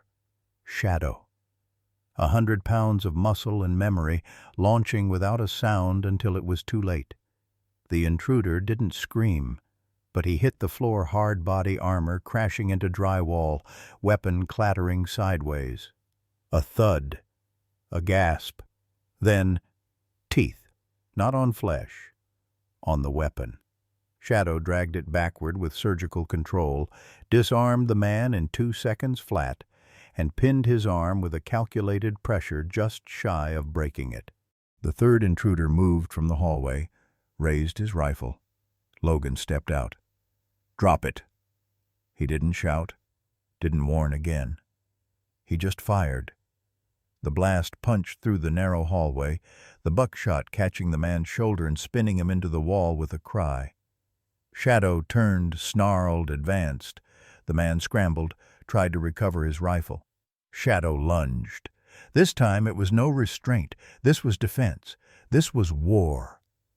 Logan rushed to the front, kicked the broken glass away, aimed through the jagged window frame. The fourth figure, back up, get away, was already running, vanishing into the trees. "Coward," Logan hissed. Sirens, faint at first, then louder. Someone must have heard the shot, or maybe the signal jammer failed. Maybe Delaney had flagged something. Maybe, doesn't matter. What mattered was this: 3 intruders, 2 down, 1 still fighting. Logan turned to the kitchen where the second man had risen, blood trailing from a cut on his brow, one arm limp. He reached for a blade. Shadow stood between him and Logan. He didn't growl, he didn't bark. He just watched, the way only a creature with memories could. The man froze. There was something in those eyes, something not dog, not rage, not even pain. Just recognition, like Shadow had seen him before, and didn't forgive. The door burst open. Police stormed in, weapons raised, barking orders. "Drop it! Hands up, now!" The intruder dropped the blade. Shadow didn't move, not until Logan said softly, "Off." And Shadow backed away, panting, chest rising, not shaking, not afraid. Finished. Delaney arrived seconds later, flanked by plainclothes agents. His expression was half fury, half fear. He looked at the chaos, the blood, the broken glass, the silent dog sitting beside Logan like nothing had happened. And he said quietly, "They weren't trying to scare you." He looked Logan in the eye. "They came to take him back." The sound of sirens hadn't yet faded into the distance when the real war resumed. It started with the sharp intake of breath, the kind a man makes not out of fear, but anticipation. The kind Logan hadn't heard since the last time bullets snapped past his ear in Kandahar. Only now the battlefield was his living room. The first assailant, momentarily stunned by Shadow's ambush, had slipped free. Blood on his sleeve, eyes wild beneath a black balaclava. He wasn't panicked. He was re-engaging. Logan saw the flick of movement hand going to hip holster. Gun. "Shadow!" Logan barked, voice sharp, trained, old reflexes roaring back. Shadow didn't hesitate. He didn't charge like a pet. He deployed. A blur of tan and black muscle launched forward, jaws finding the man's wrist mid-draw. Bone cracked beneath pressure, honed by years of military K-9 conditioning. The man screamed short, sharp, before Shadow slammed him against the wall. A sickening thud as the drywall cracked. The Glock clattered to the floor. Logan kicked it away, already turning to the second threat. Movement to the left, near the dining archway. A man ducked low, tactical gear brushing against a knocked-over chair. His rifle raised. He had the angle, the shot. But Logan was already moving. He dove behind the couch just as the first round tore through a lamp, sending glass in every direction. Another shot closer. This wasn't random fire. This was trained. Logan rolled, leveled his shotgun, and fired. The blast lit the room in white for a second. The shooter screamed and stumbled backward, blood blooming across his side as he hit the coffee table and collapsed. Logan advanced, boot kicking the weapon out of the man's reach. Blood smeared across the floor. He didn't check to see if he was dead. There wasn't time, because the third attacker was still out there, and now Logan heard him. Glass, shattering back room, kitchen window. Another breach. Logan turned toward the noise, but too slow. He saw the shadow a second before it tackled him. They hit the floor hard. Logan's breath rushed from his lungs, shotgun skidding across the tile. A fist connected with his temple. Stars, noise, shouting. The man straddled him, knife raised. Then, a growl so deep it felt like the earth answering. A flash of fur. A blur. Teeth. The knife never landed. Shadow hit the man with enough force to send him flying sideways off Logan. The attacker hit the kitchen counter, the blade slicing across his own arm as he fell. Logan scrambled to his feet, grabbing the knife mid-floor. His heart pounded like a war drum. Shadow stood over the downed man, hackles raised, teeth bared. Not barking, just growling. The kind of sound that speaks of a memory older than any order, older than fear. The attacker tried to crawl away. Shadow lunged and pinned him, but this time no bite. He just held, waiting. Logan's hands trembled, not from fear, from memory, from muscle remembering how to survive. Shadow looked back at him. And in that moment they weren't a man and a dog in a house anymore. They were partners, soldier and soldier, together again. Gunfire from outside, one final shot, then silence. Logan moved to the window, ducking low. A police cruiser had pulled up. The last intruder, likely, the driver lay sprawled on the lawn, tackled mid-escape by a responding officer. Shadow hadn't moved. He stood over his captive, chest heaving, blood speckled along his flank. Not his. Logan walked over slowly, kneeled, and whispered, "You still remember. You never stopped." Shadow thumped his tail once, not playful. Acknowledgement. The door burst open again. Delaney entered, this time fully armed, flanked by tactical agents. He paused when he saw the destruction. 3 men, incapacitated. Shadow standing tall, Logan alive. He let out a long breath and said just one word. "Jesus." Logan stood. His voice was quiet, ragged. They weren't amateurs. This wasn't a hit. Delaney nodded grimly. No, this was retrieval. He looked down at the man Shadow still pinned. "Let me guess. Iron Veil." The man didn't answer, but the insignia tattoo on his collarbone did. Delaney crouched beside him. "You made a mistake coming here," he said coldly. "You forgot who he was." He pointed to Shadow. "That's not just a dog. That's the one they trained and couldn't break." Logan added, voice low, "They turned him into a weapon." "And forgot he was still a soldier." Shadow stepped back, finally releasing the man, but his eyes never left him. Not for a second. The house was bleeding silence. Outside, red and blue lights painted the trees like a warning from another world, urgent, surreal. The pulsing strobes reflected off the shattered glass in Logan's front window, casting broken patterns across the floor.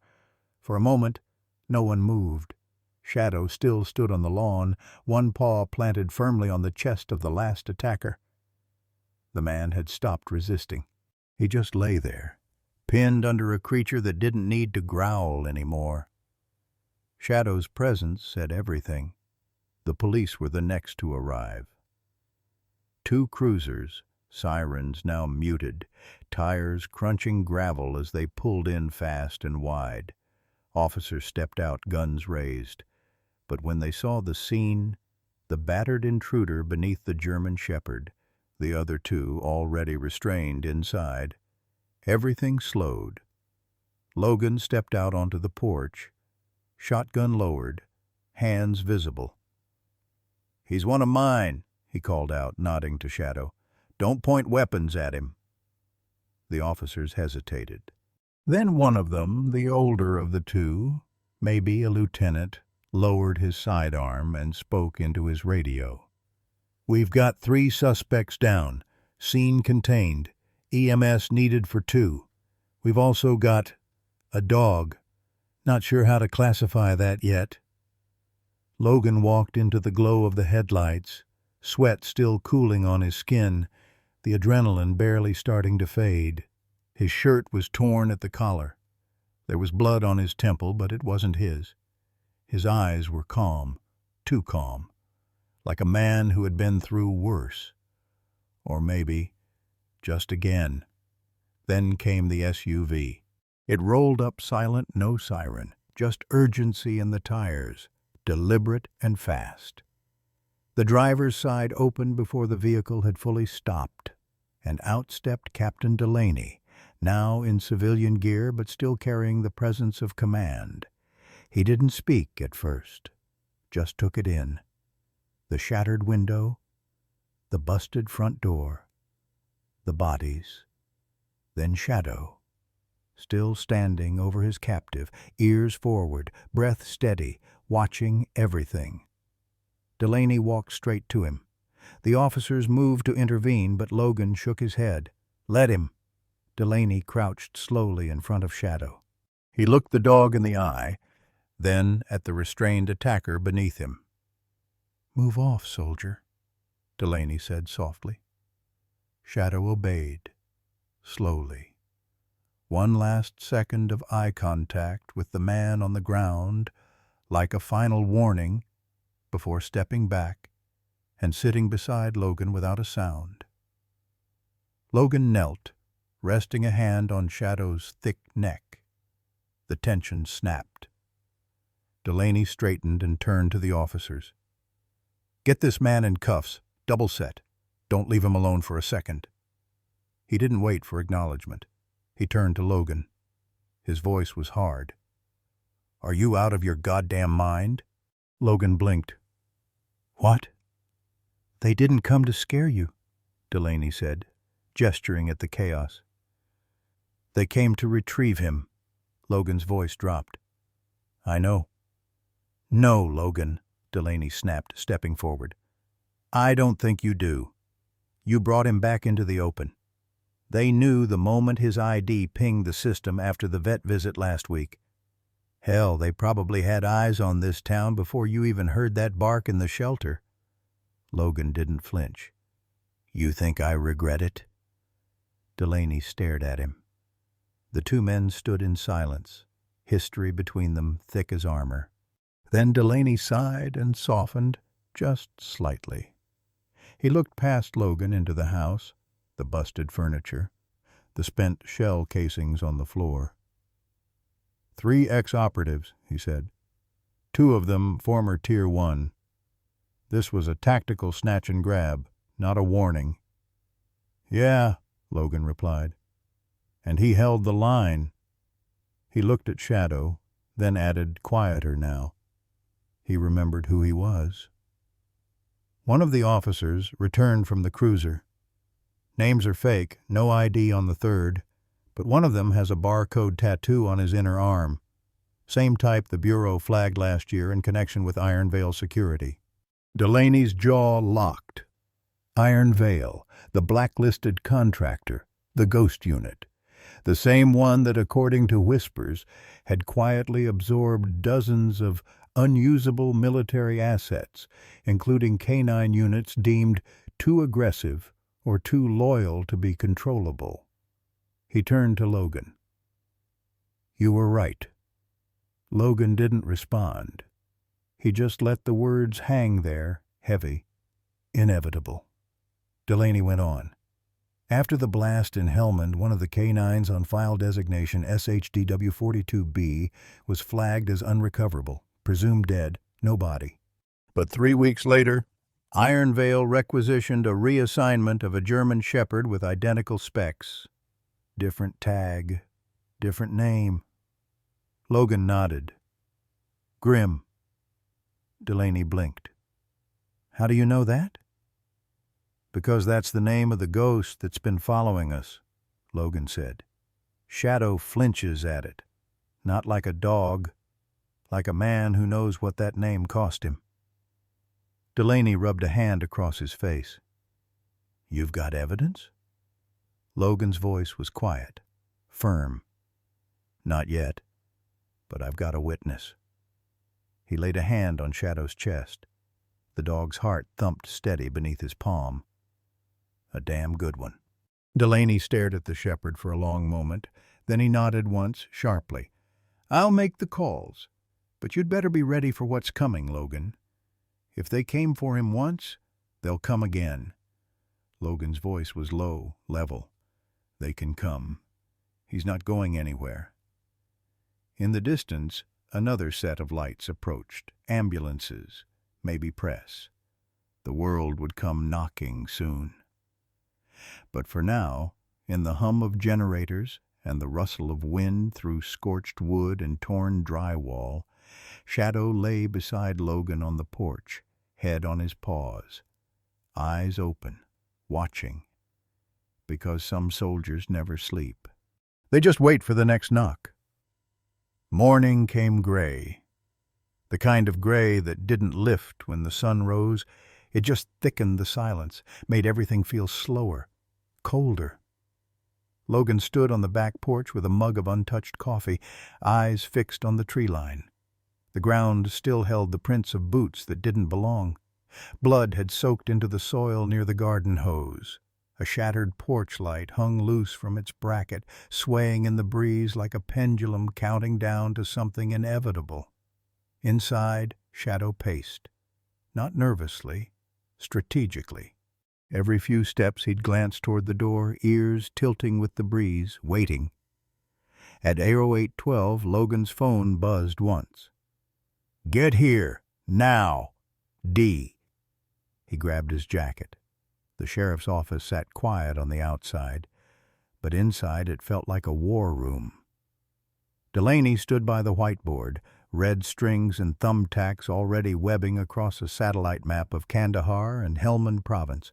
Coffee cups scattered, a folder thick with names, aliases, dossiers. Delaney didn't waste time. He tossed a photo onto the table.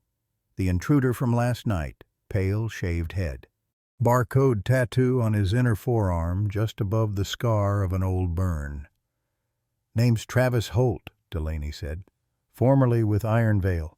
Discharged with cause 2 years ago after a failed handler reassignment. Translation, he brutalized a canine in training and got pulled before it turned on him. Logan didn't sit. He just studied the photo. Stationed where? Joint Operations Base Shirgazi, Helmand Province. Same sector we patrolled in '09. The blood drained from Logan's face. Delaney nodded grimly. And the kicker? Holt was assigned to K-9 conditioning in the weeks after the Helmand blast that supposedly killed Shadow. A silence fell between them, thick, heavy. Logan spoke first, his voice low. Then he was part of the team that tried to reprogram him. Delaney didn't answer directly. Instead, he pulled out another file, thinner, older, but creased from being opened one too many times. Found something else. He flipped it open and tapped a name scrawled in black ink across the bottom of a handler reassignment request form. Kellen Reeve.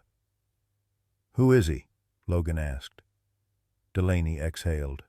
Used to be one of ours. High-ranking K-9 operations. Ran the Gray training program for unadoptable dogs. Brilliant. Unstable. Had a reputation for pushing too far. Said the bond between handler and dog could be severed, rewritten. Some kind of mental override protocol.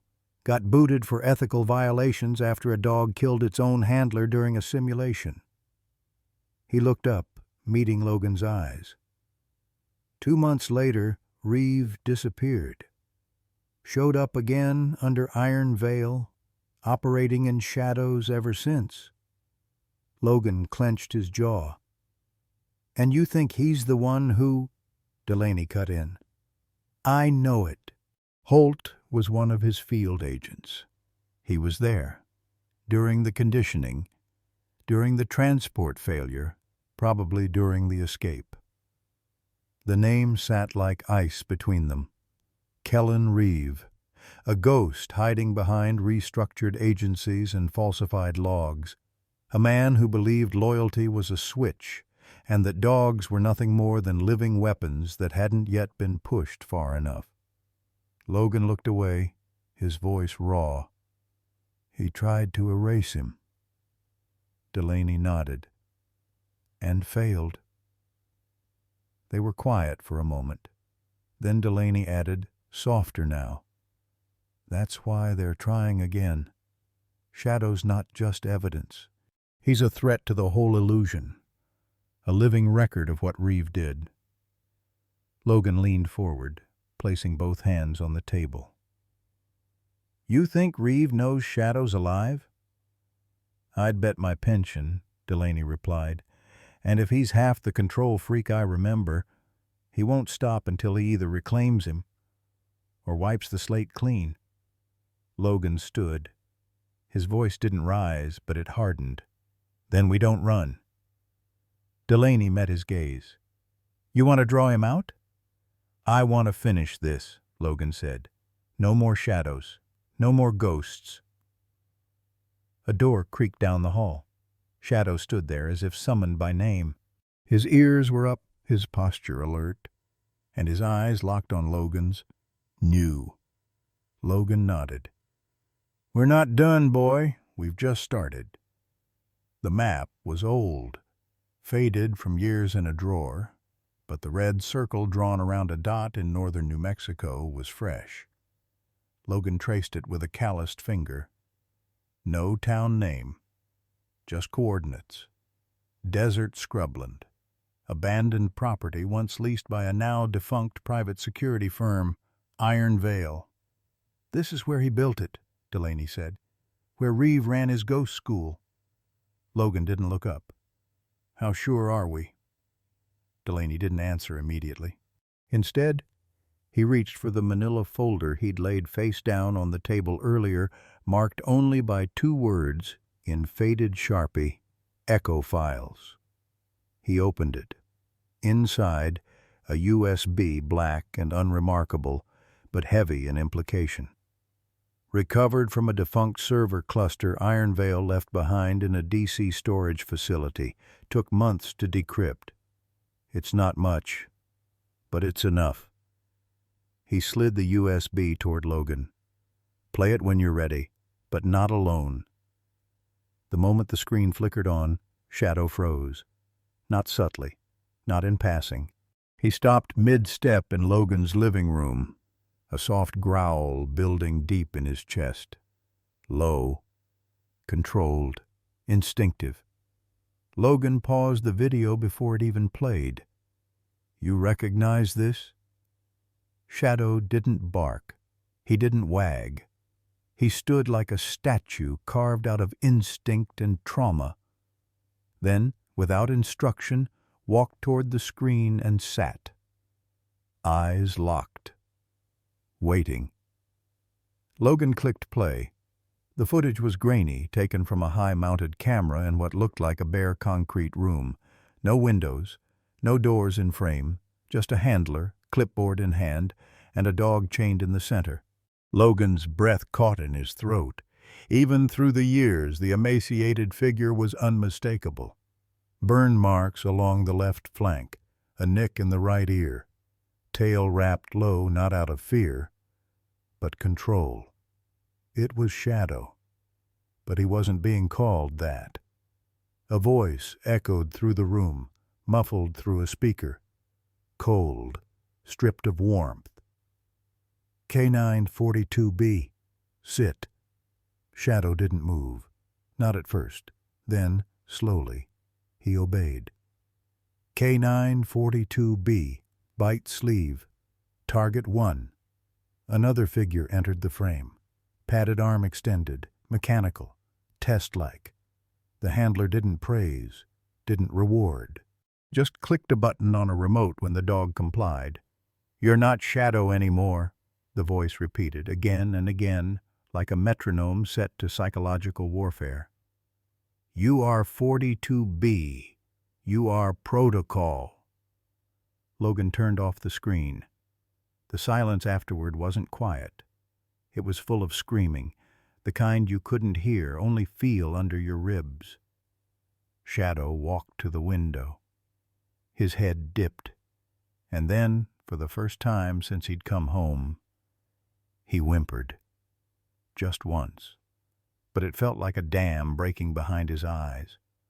Logan knelt beside him, hand on his fur, steady, warm. "I'm so damn sorry," he whispered. "I should have known they wouldn't let something like you die easy." Shadow pressed his head into Logan's shoulder, the same way he used to do on nights after missions when neither of them could sleep. That night, Logan barely blinked. He spent hours cross-referencing coordinates from the metadata embedded in the video. Time stamps, IP logs, fuel requisitions tied to Iron Veil contracts.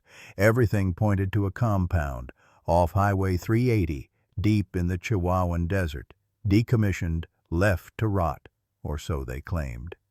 Delaney confirmed it the next morning. "We found a name tied to the lease, K. Reeve. Transferred the property to an offshore blind company after Iron Veil folded. But the land's still active on surveillance satellites. Power fluxes. Someone's using it." Logan didn't hesitate. "I'm going," Delaney exhaled. "Logan, I'm not asking." Shadow stood by the door, as if he already knew. But just as Logan reached for the leash, he said the name aloud, "Reeve." And that's when Shadow snapped. He didn't lunge, didn't bark, but a growl erupted so deep it shook the floorboards beneath them. Not in rage, in memory, in raw, bone-deep recognition. His muscles tensed, his eyes glazed for a second, as if part of him had been pulled into a room with no doors, no exit, where the only command was obedience or pain. Logan dropped to one knee and placed a hand on Shadow's chest. "You're not there anymore." The growl softened, but the message was clear. The trauma was real. The scars weren't just flesh. They were command lines, still flickering in the dark. And Reeve hadn't just tried to break a dog, he tried to erase a soul. Logan stood, eyes burning, voice low. "Let's go show him he failed." The storm didn't come from the sky. It came from the past, unburied, unforgiving, and waiting in the corner of the garage. Logan stood there a long time before he pulled the tarp back. The dust clung to the fabric like it was defending what lay beneath. A simple black duffel, heavy canvas, military grade, untouched for almost 3 years. He ran his hand over the top of it, tracing the worn seams. Shadow Unit, War Dog 7. The zipper resisted as if it too knew what reopening this bag meant. Inside, a pair of desert tan boots still flecked with Helmand dirt, a folded combat vest with one torn strap. Laminated terrain maps marked in red grease pencil from their last recon, and beneath them, wrapped in a sweat-stained rag, a metal whistle, small, unassuming, but engraved with something no bureaucrat could erase. 42B. Shadow. Logan sat down slowly, the bag between his knees. His fingers trembled, but he didn't fight it. Let them shake. Let the memories breathe. He remembered the last time he held that whistle, the morning of the Helmand mission. The briefing tent smelled like dust and diesel. Shadow had nudged his arm just before they moved out, silent, loyal, ready. That whistle had never left Logan's neck until after the explosion. They told him there was no body, just heat and shrapnel and silence, but they gave him the whistle back, a courtesy, a eulogy in metal. Now he knew better. They hadn't buried a hero, they'd hidden a weapon. Logan looked across the garage. Shadow lay curled at the threshold, one eye open, tail still, gaze fixed not on Logan, but on the bag, on what it represented. Not a return to violence, a reckoning. Logan picked up the whistle and held it in his palm. It was colder than it should have been, heavy with time. He turned to Shadow. "We never finished the mission," he said, voice low. "They just closed the file. Moved on." Shadow rose and padded toward him. No bark, no whine, just presence. Logan continued, "You didn't die. They took you, broke you, reprogrammed you, and when you wouldn't break all the way, they left you." He swallowed hard. "But you found your way back. That means something." He held up the whistle. "I think it's time we go finish what they tried to erase." Shadow stepped closer, eyes never leaving Logan's. Then, a single, soft thump of the tail against the concrete floor. Not excitement, not fear. Agreement. Logan stood, gripping the whistle tight. He went to the far cabinet, unlocked it, and pulled out a sidearm he hadn't touched since discharge. He checked the chamber, loaded it, and laid it gently beside the maps. Next, the vest. He held it up, then turned to Shadow. The shepherd stood tall. Without a word, Logan lowered the vest and slid it over Shadow's back. It still fit, despite the healed scars and added weight of time. The Velcro hissed softly as it sealed. Shadow didn't flinch. He wore it like he always had, not as armor, as identity. Logan stepped back. "You're not 42B, he said. "You never were." Shadow's ears perked slightly. "You're Shadow, and we're not running." From outside, a dry wind stirred the trees, distant, whispered. But inside the garage, a silence deeper than stillness had formed a promise. They would not go quietly. They would not be erased. They were soldier and dog, ghost and survivor, mission incomplete. but not for long. The desert didn't ask questions. It simply remembered. Logan cut the engine near a broken access gate, the compound ahead like a scar on the land, barbed wire coiled like snakes, watchtowers crumbled. Buildings rotted, but the place wasn't dead, just unfinished. 17 hours of driving brought him here, past forgotten towns and silent roads. Logan stepped into the heat, Shadow at his side, alert and focused. The dog's posture stiffened, not in fear but recognition. Logan followed as Shadow led him through the rusted gate, each step deliberate. The wind hissed through beams of an old barracks, a sound like breath. Shadow growled low. They passed the main building, steel doors, flanking dormitories, and Shadow stopped, crouching, eyes locked on the structure ahead. Logan found a crumpled checklist at his feet, obedience circled in angry red. Shadow led him to a door blistered with rust and scars. Logan opened it. Inside, darkness greeted them. Matted floors, broken cages, chains, a cracked one-way mirror, and on the wall in red, 42B failed initiation, destroy on sight. Logan's gut twisted. Shadow stared at the words, unmoving. A metallic click echoed faintly. A door deeper inside. Logan drew his sidearm. Shadow pressed forward without fear. They moved as one. Down the corridor, past doors marked assessment, conditioning. Shadow growled, memory fueling him. At the final door, Logan whispered, "Whatever they did to you here, we face it now. Together." Shadow's tail thumped once. Resolve. The room beyond was small, dust dancing in flashlight beams. Shelves lined the walls. Files, cables, hard drives. A desk bolted to the floor. Shadow hesitated at the threshold, body remembering what his mind tried to forget. A soft whine escaped him. Logan opened the drawers. Project Grim. Operational modifications. Status, active until Incident 47B. K9 Unit 42B, residual loyalty conflict. Recommend sedative plus obedience cycle. In another drawer, hard drives labeled Ops KZ, conditioning logs, Handler Reeve, primary. Logan's fists clenched. On the wall above the desk, a photo. Shadow, lean and empty-eyed, beside a smirking man in black fatigues. His hand gripped Shadow's leash like reins. The caption, Unit 42B, property of K. Reeve. Shadow growled low, backing away as if the image polluted the air. Logan knelt beside him.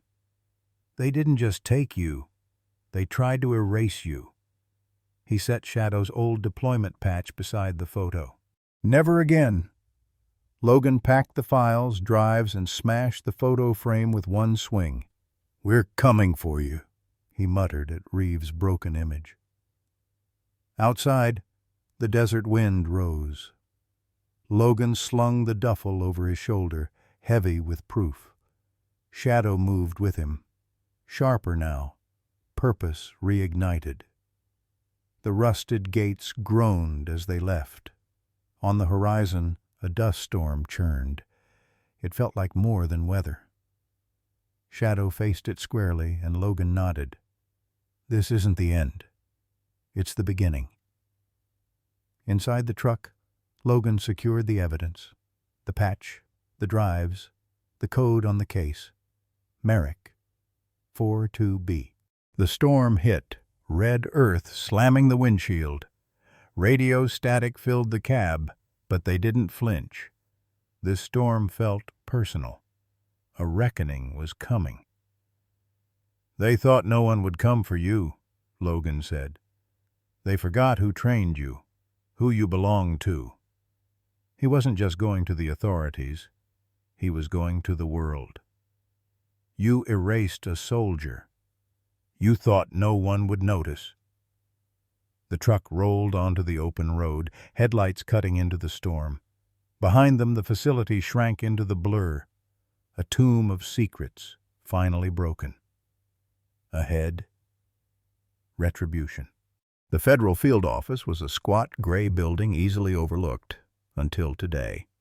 Logan Merrick walked in with 3 years of silence, and a dog who had survived more than most men. Shadow, the German shepherd, moved beside him without leash or hesitation. His stillness commanded respect. Logan Merrick, appointment with Agent Parrish. It's about Project Iron Veil, Logan said at the front desk. Minutes later, in a steel-walled room, Logan laid out everything. Encrypted drives, photos, military files, and finally a worn patch. 42B. Agent Parrish just said, "Start from the beginning." Kandahar. The explosion. The false death report. And then, years later, that bark at the shelter. Logan told them about Shadow's trauma, his scars, the military skills that never left him. He showed them the photo. Shadow, renamed Grim, beside a man known as Kellen Reeve, a mercenary handler, not a soldier. Parrish's team moved fast. Serial numbers matched. Contracts confirmed. For the first time, they had proof Iron Veil didn't just train dogs, they erased identities. An agent read the file aloud. Canine ID 42B, assigned to Specialist Logan Merrick. Status recovered. Identity restored. Shadow shifted at the words. Head tilted. He heard it, felt it. "Shadow," Logan whispered. The dog leaned into his chest. Agent Parrish stood. Iron Veil's actions weren't just unethical. They were criminal. We're opening an investigation. Logan nodded, the weight of years easing in one breath. He looked at Shadow. "We made it out." But the truth wasn't done yet. Parrish slid a folder forward. "Reeves' real identity is gone, scrubbed, but facial and voice recognition match. He's alive. He was hiding in Winslow, Arizona, off-grid, solar-powered shack, no IDs. Armed and ready, but he made one mistake, renting a truck linked to an old Iron Veil shell company. "I want to be there," Logan said.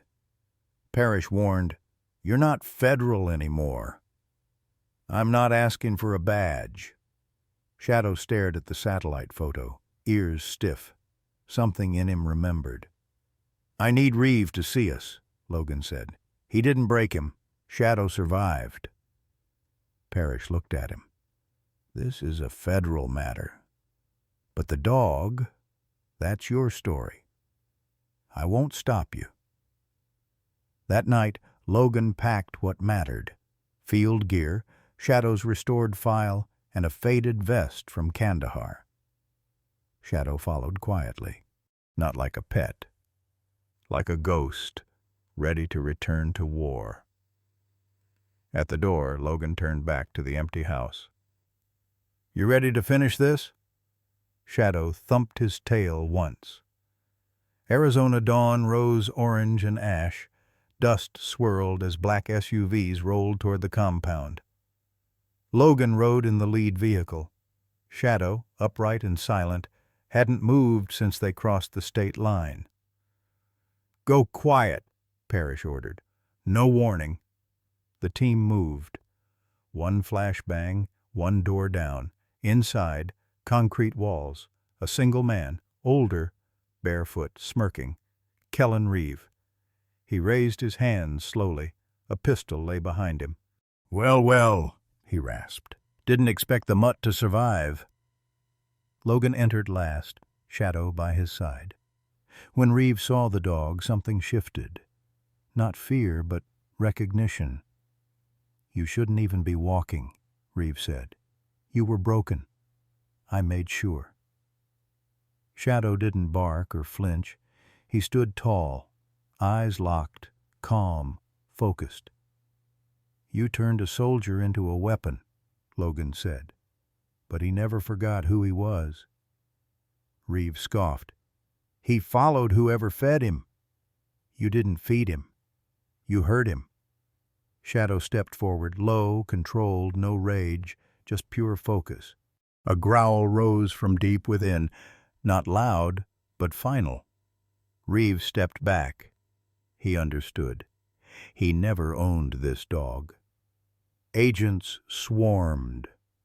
Reeve was cuffed, rights read, dragged out. He looked back once, maybe, for a final smirk. Shadow stared. No bark, no movement. Just presence. Outside, red dust blew through the gate. Shadow sat beside Logan, still watching the horizon. Parrish approached. "You good?" Logan nodded. "No more running." And Shadow exhaled, not as a weapon, not as a ghost, but as a dog who came home. The highway stretched out before them like a ribbon pulled taut between two worlds, one of chaos and pain, the other of fragile peace.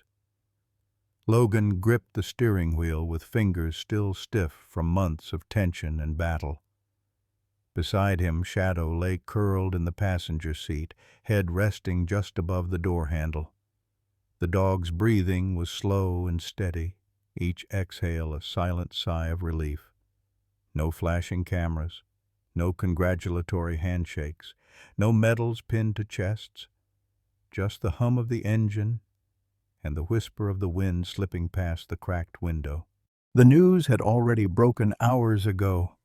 Reports splashed across screens about the FBI raid on a private security contractor, the exposure of war crimes, and the miraculous survival of a K-9 once thought lost in combat. But Logan and Shadow didn't watch the headlines. They had no words for the world. No speeches rehearsed, no tales spun for fame or glory, because the story wasn't theirs to tell. It belonged to the quiet moments, the ones no one saw. Like the night Shadow waited silently by Logan's side through an endless desert watch. Or the cold morning in Kandahar, when a single bark had saved a life. Logan glanced over. The dog's eyes were closed now, ears flicking with the rhythm of dreams only a soldier could understand. Shadow wasn't just a dog who survived. He was a warrior who had finally come home. Logan reached out and brushed a gentle hand along Shadow's neck, feeling the familiar roughness of his fur, the subtle pulse of a heartbeat steady and sure. "We made it, buddy," Logan whispered. Shadow's tail thumped once against the doorframe, a quiet acknowledgement. Not celebration, not relief, just presence. A silent vow that the past was behind them, and whatever came next, they would face it side by side. The road unfolded endlessly, the sun beginning its slow rise, painting the sky in hues of amber and rose. Logan thought about the war, the losses, the invisible wounds carried by men and animals alike. And he knew the battle wasn't over. Not really. But in this moment, no medals, no cameras, no crowds, there was something deeper. A homecoming, a return, a peace earned in the shadow of everything they'd lost. The sun had already dipped below the horizon, painting the sky with bruised purples and soft oranges. A quiet peace settled over Logan's property, the kind that only comes when the chaos of the world feels miles away. Logan wiped sweat from his brow, the rough calluses on his hands a testament to the work he'd poured into the last few weeks. The sound of a hammer striking nails echoed softly across the yard, punctuated by the occasional creak of wooden beams and the scrape of saw against timber. He stepped back to admire his handiwork, a kennel unlike any other. Not a cage, not a prison, but a sanctuary, a place of safety and respect. Solid cedar planks framed with care, wide windows draped with shade cloth to catch the breeze, a soft bed resting in one corner, and a water bowl that caught the last of the day's light. It wasn't grand, but it was enough. Shadow sat nearby, eyes following every movement. His tail thumped lazily against the ground, calm and assured. He sniffed the new space, then circled once, twice, before settling with a slow, contented sigh. No leash, no restraints, just freedom. Logan crouched beside him, running a hand through his thick fur, feeling the quiet strength that radiated from the dog. "You deserve this," Logan murmured, "more than anyone else I know." They stayed there together as the stars began to pepper the night sky. Later, on the porch, just beyond the kennel, Logan lit a small fire in an old metal drum. The flames danced, casting warm, flickering light across his face. Shadow lay curled at his feet, eyes half closed but ever watchful. Logan leaned back in his chair, the weight of the day's work finally settling in his bones. He reached into his pocket and pulled out a worn photograph, the one of them both, taken months before the blast in Kandahar. He whispered into the quiet, words meant only for Shadow and the wind. "You saved me once in war," Logan said, voice thick with emotion. "And again, when I didn't even know I needed saving." Shadow lifted his head, eyes meeting Logan's. No words were needed, because in that moment the bond between them spoke louder than any speech ever could. Two souls, weathered but unbroken, finally home. Daylight bled into amber as Logan hammered the last cedar plank into place. The rhythmic thunk-thunk of mallet on wood echoed across the quiet acreage, mingling with evening crickets and the distant hum of his neighbor's combine finishing a late hay cut. He straightened, wiped a film of sweat and sawdust from his brow, and stepped back to admire the structure he'd built with his own scar-tough hands. It wasn't a kennel in the way people imagined kennels, bars, locks, confinement. This was a low, open-sided pavilion of warm cedar and matte black hardware cloth, wide eaves for shade, cross-planked flooring raised an inch off the soil so spring rain would never collect. A hinged gate Logan had sanded silky smooth swung outward rather than trapping inward. Inside, a thick memory foam pad rested beneath a roof truss, where afternoon light would always find it. A sign cut from scrap cedar hung above the entrance, burned in neat block letters, "Home, not orders." Shadow padded over, nails clicking on the freshly laid plank walkway. He moved with the loose-limbed confidence of a dog who finally understood no hand would strike and no voice would bark an order he couldn't refuse. He sniffed the corners, circled twice, then stretched out long against the pad with a sigh that seemed to tumble 3 years of tension into the dirt. Logan exhaled too, though his breath came with a tremor. Weeks of courtroom depositions, press calls he'd dodged, and nightmares that arrived without warning had left his body rigid. But here, watching the shepherd settle in unhurried peace, something inside him unclenched. "This is yours," he said quietly. "A place nobody can take." Shadow's ears twitched, acknowledging the words without rising. The setting sun threw lattice-work shadows across his brindled coat, illuminating the scars that would always whisper of blast and branding irons and desert nights. But those scars now rested inside borders of cedar and sky. They no longer defined him. They simply were like rings in a tree trunk, marking seasons past. Logan holstered his hammer, brushed sawdust from his jeans, and climbed the 3 porch steps to the weather-worn rocking chair that had belonged to his grandfather. The porch smelled of fresh stain, mesquite smoke from distant cook fires, and the faint mineral tang of evening dew forming on steel rails. He poured water into Shadow's bowl stainless steel, set flush in a notch he'd carved into the plank.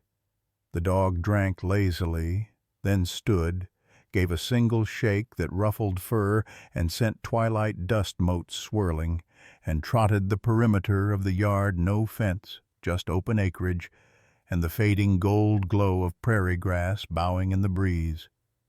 Freedom looked good on him. Stars pricked through the cobalt sky as Logan flicked on the porch light, a dim Edison bulb strung on frayed cloth wire that made everything feel like an old photograph. He leaned back, rocking chair creaking, boot heels tapping the deck. Shadow returned from patrol, trotted up the 3 steps, and sprawled across the boards at Logan's feet, body half in shadow, half in the soft lamp glow. For a long time they listened, cicadas droning, wind teasing chimes that hung by the screen door, the distant two-tone of a train whistle rolling across the valley. Each sound settled into the wood grain of the porch like punctuation in a story neither of them was eager to finish. Logan reached for the small tin box on the porch rail. Inside lay the whistle-silver engraved 42B, Shadow and the deployment patch they'd once shared like a secret handshake. He touched them but didn't lift them. Some relics belonged to memory now, not to the present.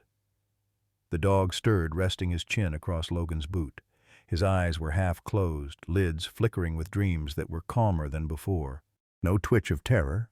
No sudden snarls at phantom threats, just slow, rhythmic breaths. Logan swallowed past the lump rising in his throat.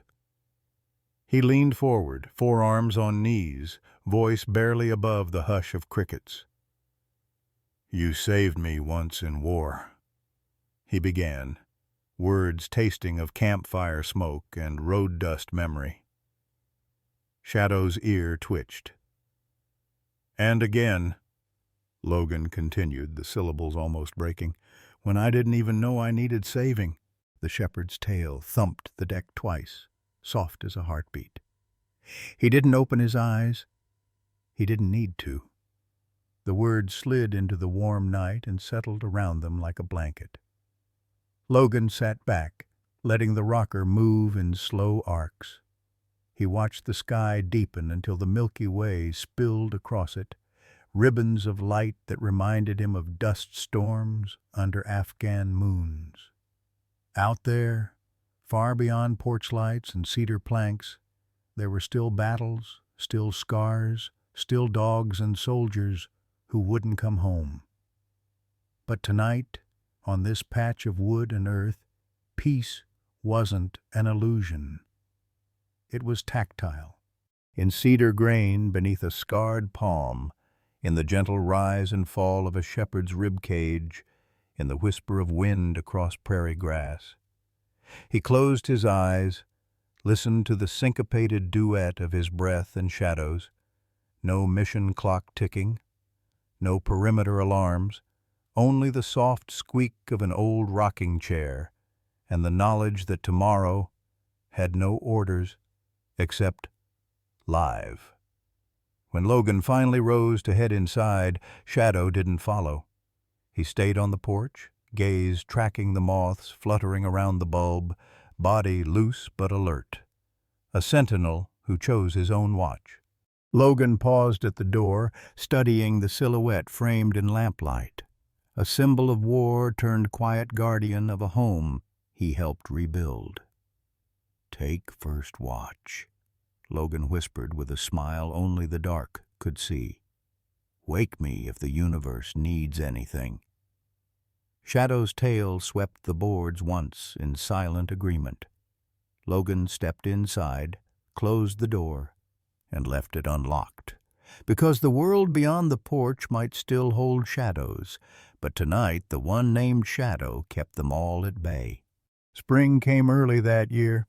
blowing soft green through the cottonwoods and rattling the old wind chimes on Logan's porch with notes that sounded suspiciously like possibility. Logan stood at a folding table in the town hall gymnasium, sleeves rolled, a stack of glossy trifold brochures in one hand and a nervous half-smile on his face. Above him, a hand-painted banner read, "Second Leash Initiative. Because heroes deserve home." The idea had taken root on a night much like this. Shadow asleep on the porch, the stars so bright they looked fragile. Logan had stared at the shepherd's steady silhouette and realized peace was never just for keeping, it was for sharing. There were other dogs still out there, war-scorched, discarded, names replaced by numbers. And there were veterans sitting alone in silent houses, trying to remember what it felt like to breathe without flinching. Second Leash would bring them together. The first information session was small, just 2 rows of metal chairs, a borrowed projector, and a coffee urn that hissed like a tired locomotive. Yet as the double doors squeaked open, people trickled in. Former handlers clutching faded photos, widowed spouses who had loved the dogs their partners spoke about, a young Marine with a cane, and a guarded gaze. They filled the chairs one by one until the room felt almost full. Shadow padded down the aisle at Logan's side, vest emblazoned with a new patch, Founding Ambassador. Each time someone reached to pet him, he paused, offered a gentle nudge, then moved on, professional but softer now, as if he knew this mission required warmth more than war. Logan stepped to the front. His pulse hammered, but when he looked out and saw Shadow sitting calmly beside the lectern, golden brown eyes locked on him with quiet faith, the words found their shape. "I'm Logan Merrick," he began, voice steady. "Some of you know pieces of what brought me here. A lot of that story is hard, and part of it is classified. But what matters is simple. This dog saved my life twice. Once on the battlefield, and once when I thought the fight was over."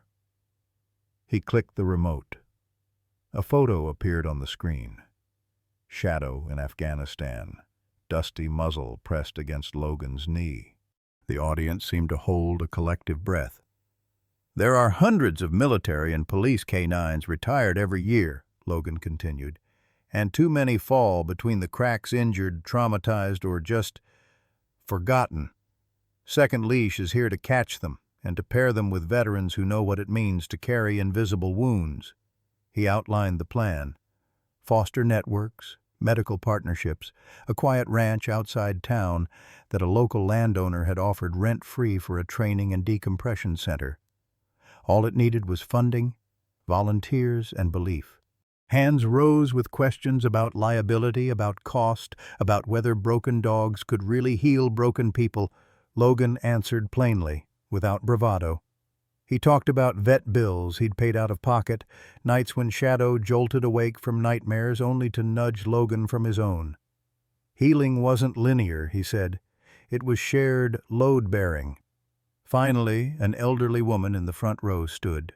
Her voice trembled, but her gaze was clear. "I lost my son in Fallujah," she said. "His partner dog came back stateside, but they wouldn't let me have him. Said red tape. If your foundation can change that for other families—" She trailed off, tears shining. Logan swallowed hard. "That's exactly what we're here to change, ma'am." Shadow rose, walked to the woman, and laid his big head gently in her lap. A soft gasp rippled through the crowd. Logan saw the moment land, felt the energy shift. Doubt melted into resolve. After the session, pledges came. Small envelopes, handwritten checks, offers of time and land and vehicles. A local graphic designer produced a logo on the spot. A stylized shepherd silhouette against a rising sun.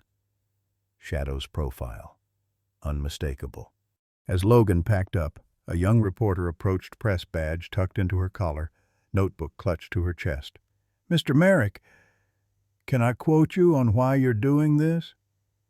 He glanced at Shadow, who had curled near the stage stairs, finally resting in a puddle of late light. Logan thought of the blast crater in Helmand, the locked room in New Mexico, the porch at dusk, where a soldier dog kept watch so a soldier man could sleep. He faced the reporter. Because loyalty like his shouldn't end in a cage or a lab or a forgotten storage file. Because every warrior on 2 legs or 4 deserves a soft place to land. She scribbled furiously, eyes bright. Outside, the sky blushed pink, the air tinged with sawdust from booths being collapsed and laughter from kids chasing a stray balloon. Logan opened the truck tailgate, patting it twice. Shadow hopped up, settled between boxes of donated blankets and bags of kibble. Logan drove home with the windows down, warm wind stirring hair and fur alike. The headlights carved gentle tunnels through budding trees, and for the first time the road ahead didn't feel like an escape route. It felt like a beginning. At the house, he unloaded boxes into the garage-turned office. Shadow wandered the yard, sniffing newly sprouted grass, then padded onto the porch and sank onto his pad inside the cedar kennel. Moonlight silvered the sign "Home," not orders. Logan joined him, sitting on the top step, elbows on knees. He watched Shadow tuck his paws, sigh long and deep, eyes sliding closed in perfect trust. The porch light buzzed. A night breeze carried the faintest scent of wild sage. Logan let the quiet wrap around him, a mantle not of armor, but of purpose. Tomorrow would bring budgets, legal filings, maybe skeptics. But tonight, there was only this. A worn soldier and a scarred dog side by side, building something gentler than the world had offered them. He reached over, brushed his knuckles along Shadow's ear. "New mission, partner," he whispered. "Let's bring the others home." Shadow's tail thumped once solid, certain, and beneath the wide sweep of starlight, Second Leash took its first steady breath. Early autumn air carried the bite of first frost as Logan adjusted chairs behind Second Leash Ranch. Dawn's gold light kissed the grass, dew sparkling like tiny medals. No podium, no speeches planned, just a flag, a photo, and the quiet presence of those who understood service and loss. Shadow, vest brushed, stood near, sensing the weight of the moment. When the final guest arrived, Logan nodded. Shadow moved to the center, his calm presence saying what words could not. Logan set up a photo. Shadow in full combat vest, midwag, saluted by soldiers. The photo spoke of tours nearly finished together, of bonds forged in fire. "He came home," Logan said softly. "Some don't, but he did." Guests stepped forward. Maggie laid Shadow's first tag beside the folded flag. A Marine left a worn tennis ball. A handler placed a patch with angel wings. No speeches, just offerings, like stones at a grave. After silence settled, Logan released the rescued canines. They roamed the field, nosing boots, stealing pats. The morning ended with coffee, shared stories, and quiet understanding. Later, Logan sat at his desk in the converted shed, Shadow sleeping nearby. Rain tapped the roof as Logan began to write. Kandahar, 0300 hours. Shadow halted, one paw mid-air. I followed his stillness and lived. Memory after memory spilled onto the page. Desert winds, shelter hallways, nights on the porch. He wrote of Shadow's loyalty, their shared fears, and hard-won peace. The silver whistle, engraved with 42B, Shadow lay beside the notebook, a reminder of the voice that guided the story. At dawn, Logan knelt by the hearth where Shadow rested. Morning light gilded his silvered fur, and Logan whispered, "You're home now. No more orders." Shadow's tail thumped once, soft as a page turning. As the sun crested the ridge, Logan felt Shadow's heart slow, then still. The room filled not with emptiness, but with a vast, quiet presence. Outside, Echo barked once, as if acknowledging a baton passed. Logan pressed his forehead to Shadow's fur. "At ease, soldier." He stepped out into the morning, lifted the whistle, and blew a clear note, not command, but blessing. The dogs came, ready for the trail. And in that golden light, Logan understood. Home isn't walls or wars survived. Home is belonging, and it endures, even after 4 paws stop moving. Shadow's journey reminds us that every German shepherd, every animal, really, carries a heart as wide as the miles we ask them to walk beside us. Their loyalty doesn't hinge on rank or uniform. It beats to the quiet rhythm of shared breaths, shared roads, and faith given freely. When we choose to see that devotion and honor it, we also reclaim parts of ourselves. Courage we'd buried, empathy we'd forgotten, hope we thought the world had taken. Second Leash wasn't built from grand speeches or medals. It grew from a single reunited bark echoing down a shelter hallway. That echo can be ours to answer. By adopting, fostering, or simply treating working dogs with the respect they earn in silence, we write new endings, ones filled with gentle mornings, safe hearths, and tails thumping in contentment.